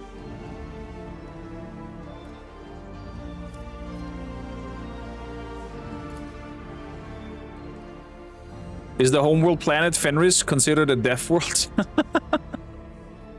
Being fully iced, enveloped, and everything in there wants to eat you alive and end you. Oh boy.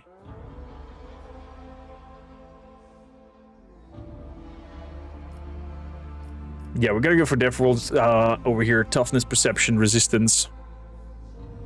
Fenris does not count. Yeah, it does not count as a death world. Nor does it count as a hive world, nor would it be a forge world.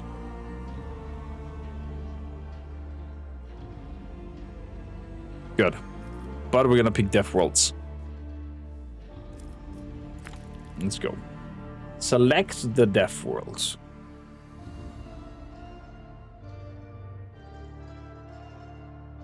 Frozen Waste, there we go. Tenacity +10. Strength. This combat skill aids in overcoming physical restraint, immobilization, and other conditions.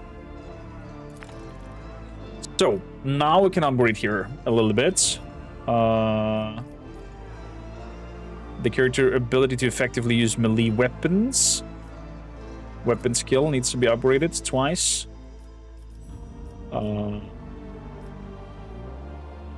Character determines the character mental resilience.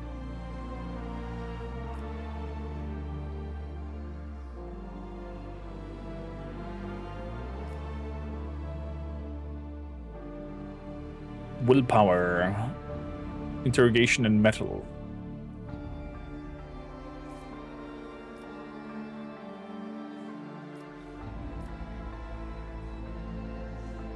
Gonna go for awareness, willpower. Toughness up.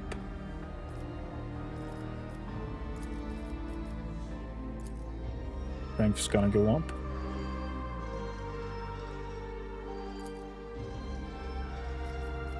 Okay, that's all what we're gonna go for. Weapon skill, strength, a little bit of toughness, a little bit of perception.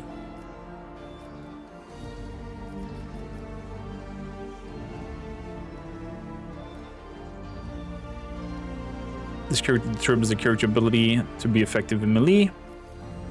Determines the character ability to lift heavy objects. It affects melee damage, adding +5 times the strength bonus to its total. The physical resilience. The movement and reaction speed, as well as their ability to evade attacks.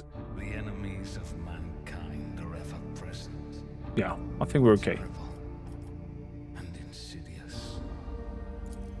Few can comprehend the scale So, of the threat we face. To know and nice little injury over the face. We're gonna have male or female. Oh, look at that mustachio. those who stand against us. Body-wise, For the Inquisition, surely will not. very slick. That'll be a chunky boy. He looks very World War II Russian. So, in terms of the hair,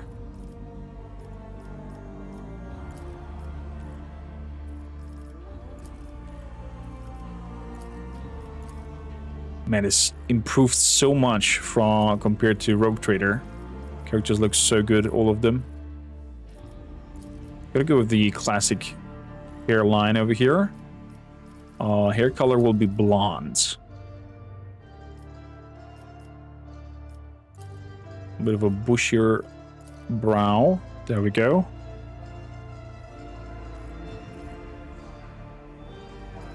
What do female characters look like? I can quickly switch over if you want to have a look.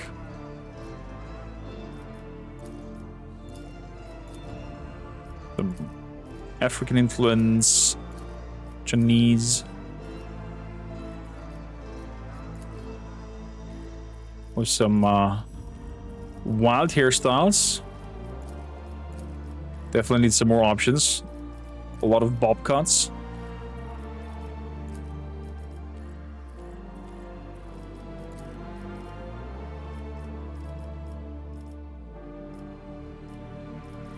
Oh, back to the mail. Hello, Izzy.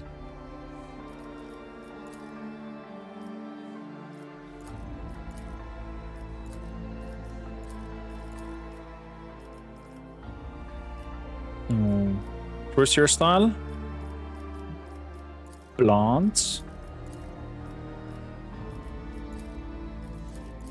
Blonde. Ooh. Yes. The future may be grim and dark, but that doesn't mean our hair must be. Fair enough.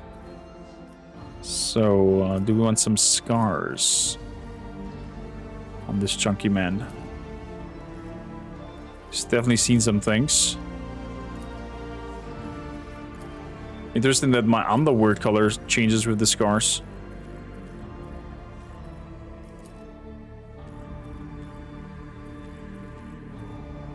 Yes. In terms of tattoo, looks like some heretical things. No Fenrisian things that would fit. The man eats protein only, just like me. So, some implants. Would be cool if the implants we could mirror them.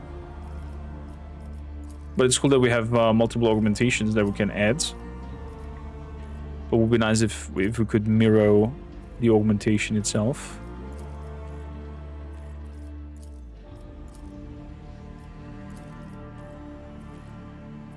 Man, does this look good.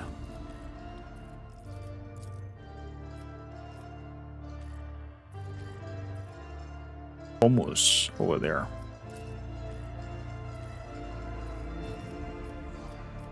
yeah.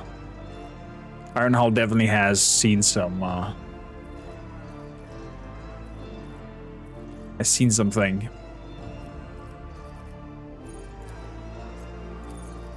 Very good for that. Deathwolt's Astra Militarum Warrior. His name shall be Norris Ironhowl. Apply.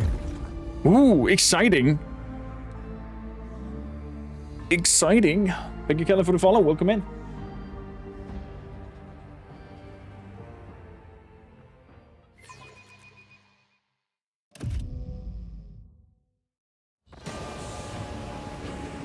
Oh!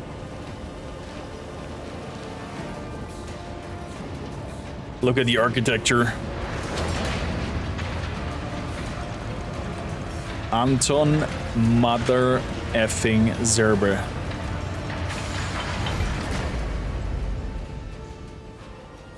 He has his own elevator.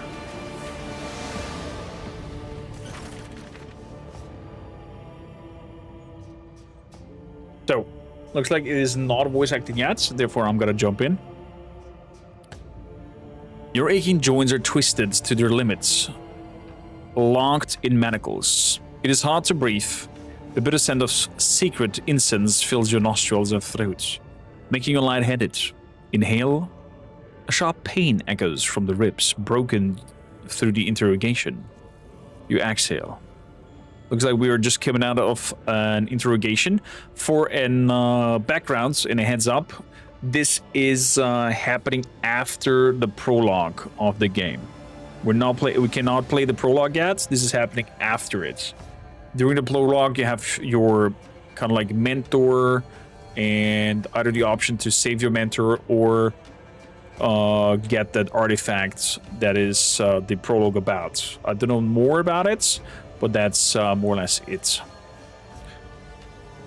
A swollen artery at your temple throbs in time with the scratching of the Turntine Cabal Arc Transcriptor Cogita Quill. The attention of these present is fixed upon you, but you cannot tear your gaze from the dark eye sockets of the golden mask looming over the stand.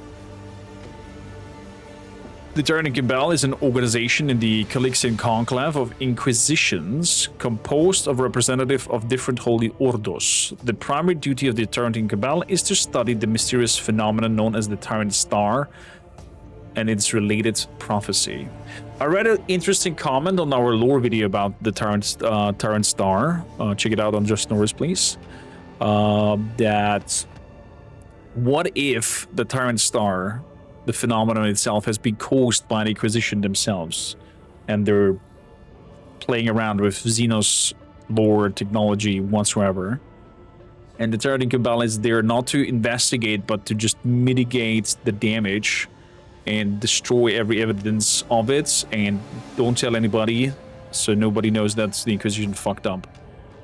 It's an interesting theory that somebody in the comments mentioned of our lore video.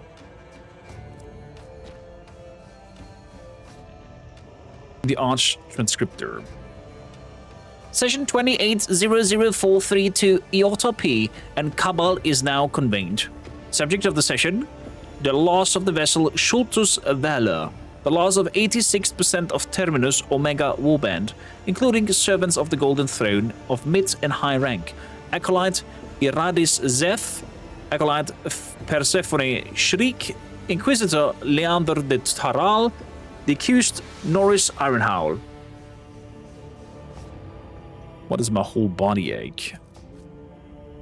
Ah yes, after returning from the Eocanthanum system, you spent several weeks in Medicaid wing being examined for the after effects of Tyrant Star exposure. And then Lord Inquisitor interrogators spent several more days compiling the transcripts of your testimony regarding the mission. Okay, so looks like our acolyte is surviving the aftermath of an enclosure or encountering of the Tyrant Star of Comus. According to the witness testimony, Terminus Omega Warband bears partial responsibility for the loss of the Holy Inquisition's mechanical, informational, and human resources. The death of the Inquisitor, however, is the sole responsibility of the Acolyte. Accused, do you deny your guilt?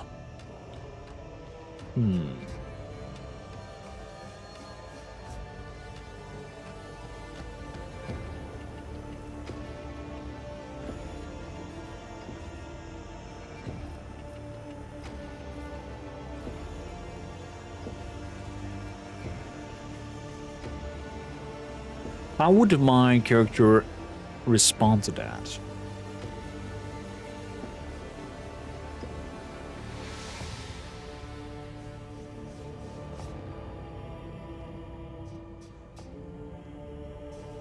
Probably quite straightforward. The primary objective of the Warband was the transportation of a classified asset. I have fulfilled my duty to the Cabal and the Imperium.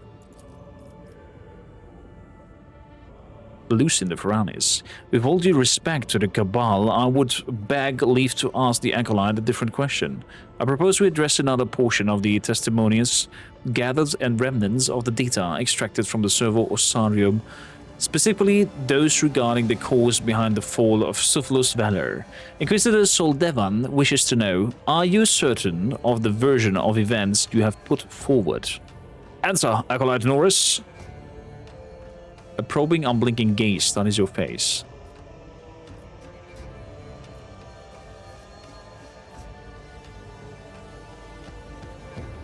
There was no doubt of the Inquisitor's mind. The destruction of Sulfur's valor was caused by a band of heretic Astartes.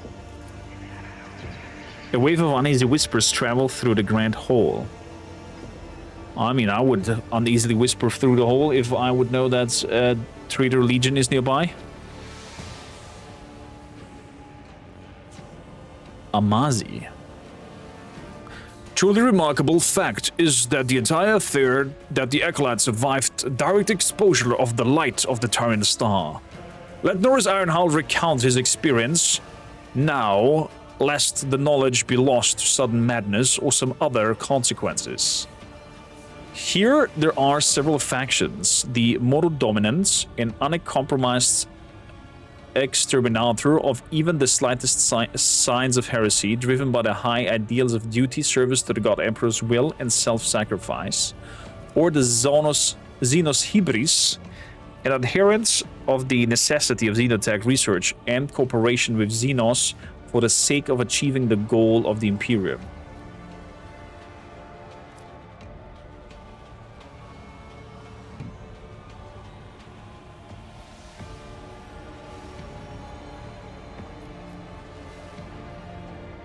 I could see Ironhowl being quite open to the whole agenda. Kind of like the means justify the ends. What an interesting request. What an interesting request. I'm glad that within the Tarentine Cabal, there remain some who understand the value of knowledge, especially of the forbidden kind. A number of approving exclamations reach your ears, as do several indication outcries. Your response has caused unrest among the audience. And we're getting with that the faithful servant of the God Emperor, who believes that the forces of the arch-enemy can and must be used for the benefit of the Imperium.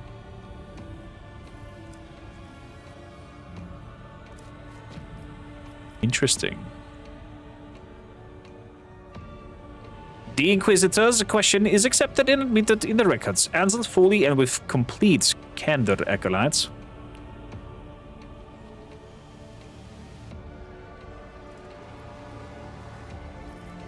We're gonna tell the truth up here. I saw something strange. An auditorium filled with strangers and a hallowed figure of sorts that spoke to us. An auditorium, a hallowed figure. The ravings of an afflicted mind. More data is required. Consider this: the acolyte is either a lucky bastard who survived an impossible situation, or a complete idiot who returns to a stronghold of the Golden Throne servants while actually being an agent of the archenemy. With evidence or without, if we execute the acolyte now, we may forever lose vital details regarding the nature of the Hereticus Tenebrae. Hereticus Tenebrae, in other words, the Dark Heresy. Ah, game telling its game name within the game. The most efficient course would be to extract the acolyte's brain for synaptic reconstructions of mnemofragments and replication of the lost memory segments pertaining to the incident. There is no taint upon my soul. I survived because one of the Vorpent pulled me out of the lights of the Tyrant Star.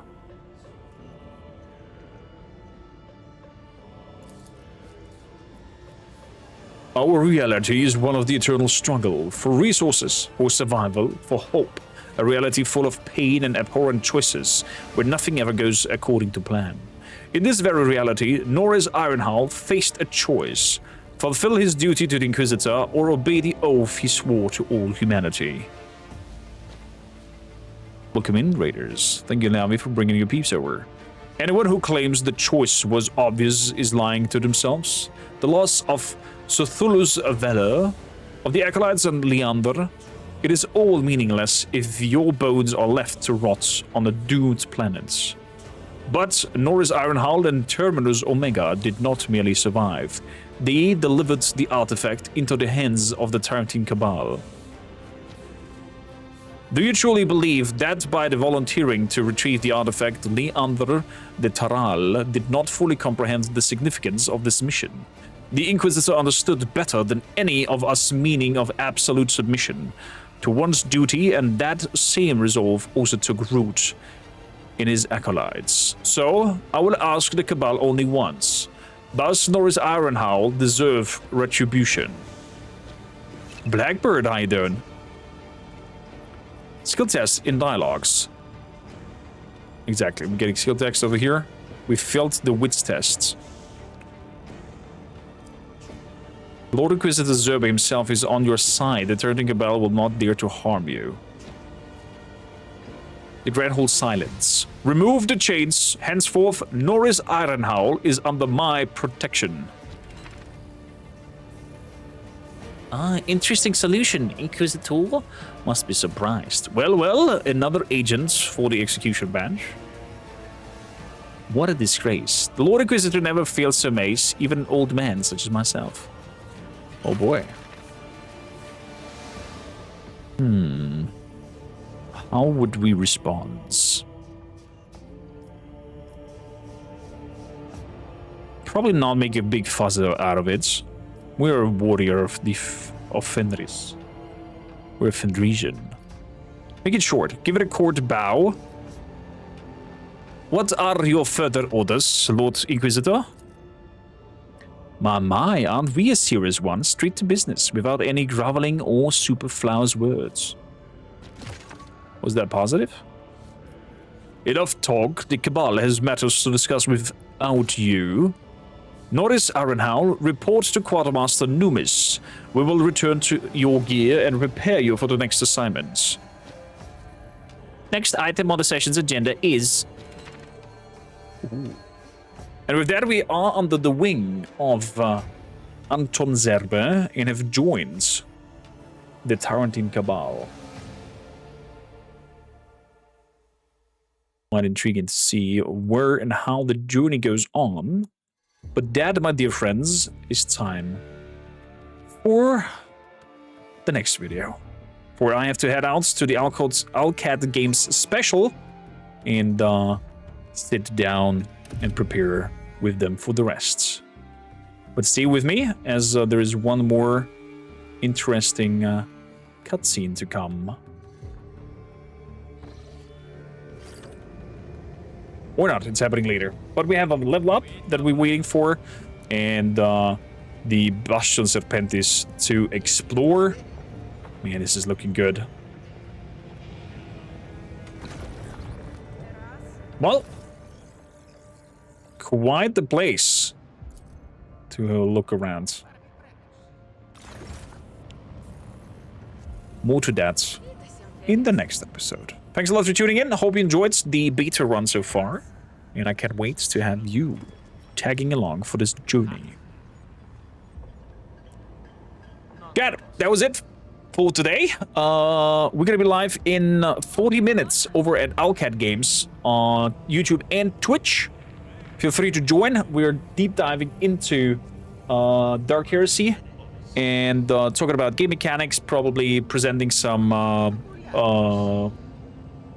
gameplay sections of the beta, and nerding around all around Warhammer, most likely. Plus, there's beta keys to win, so definitely jump into the chat so you get some good goodies.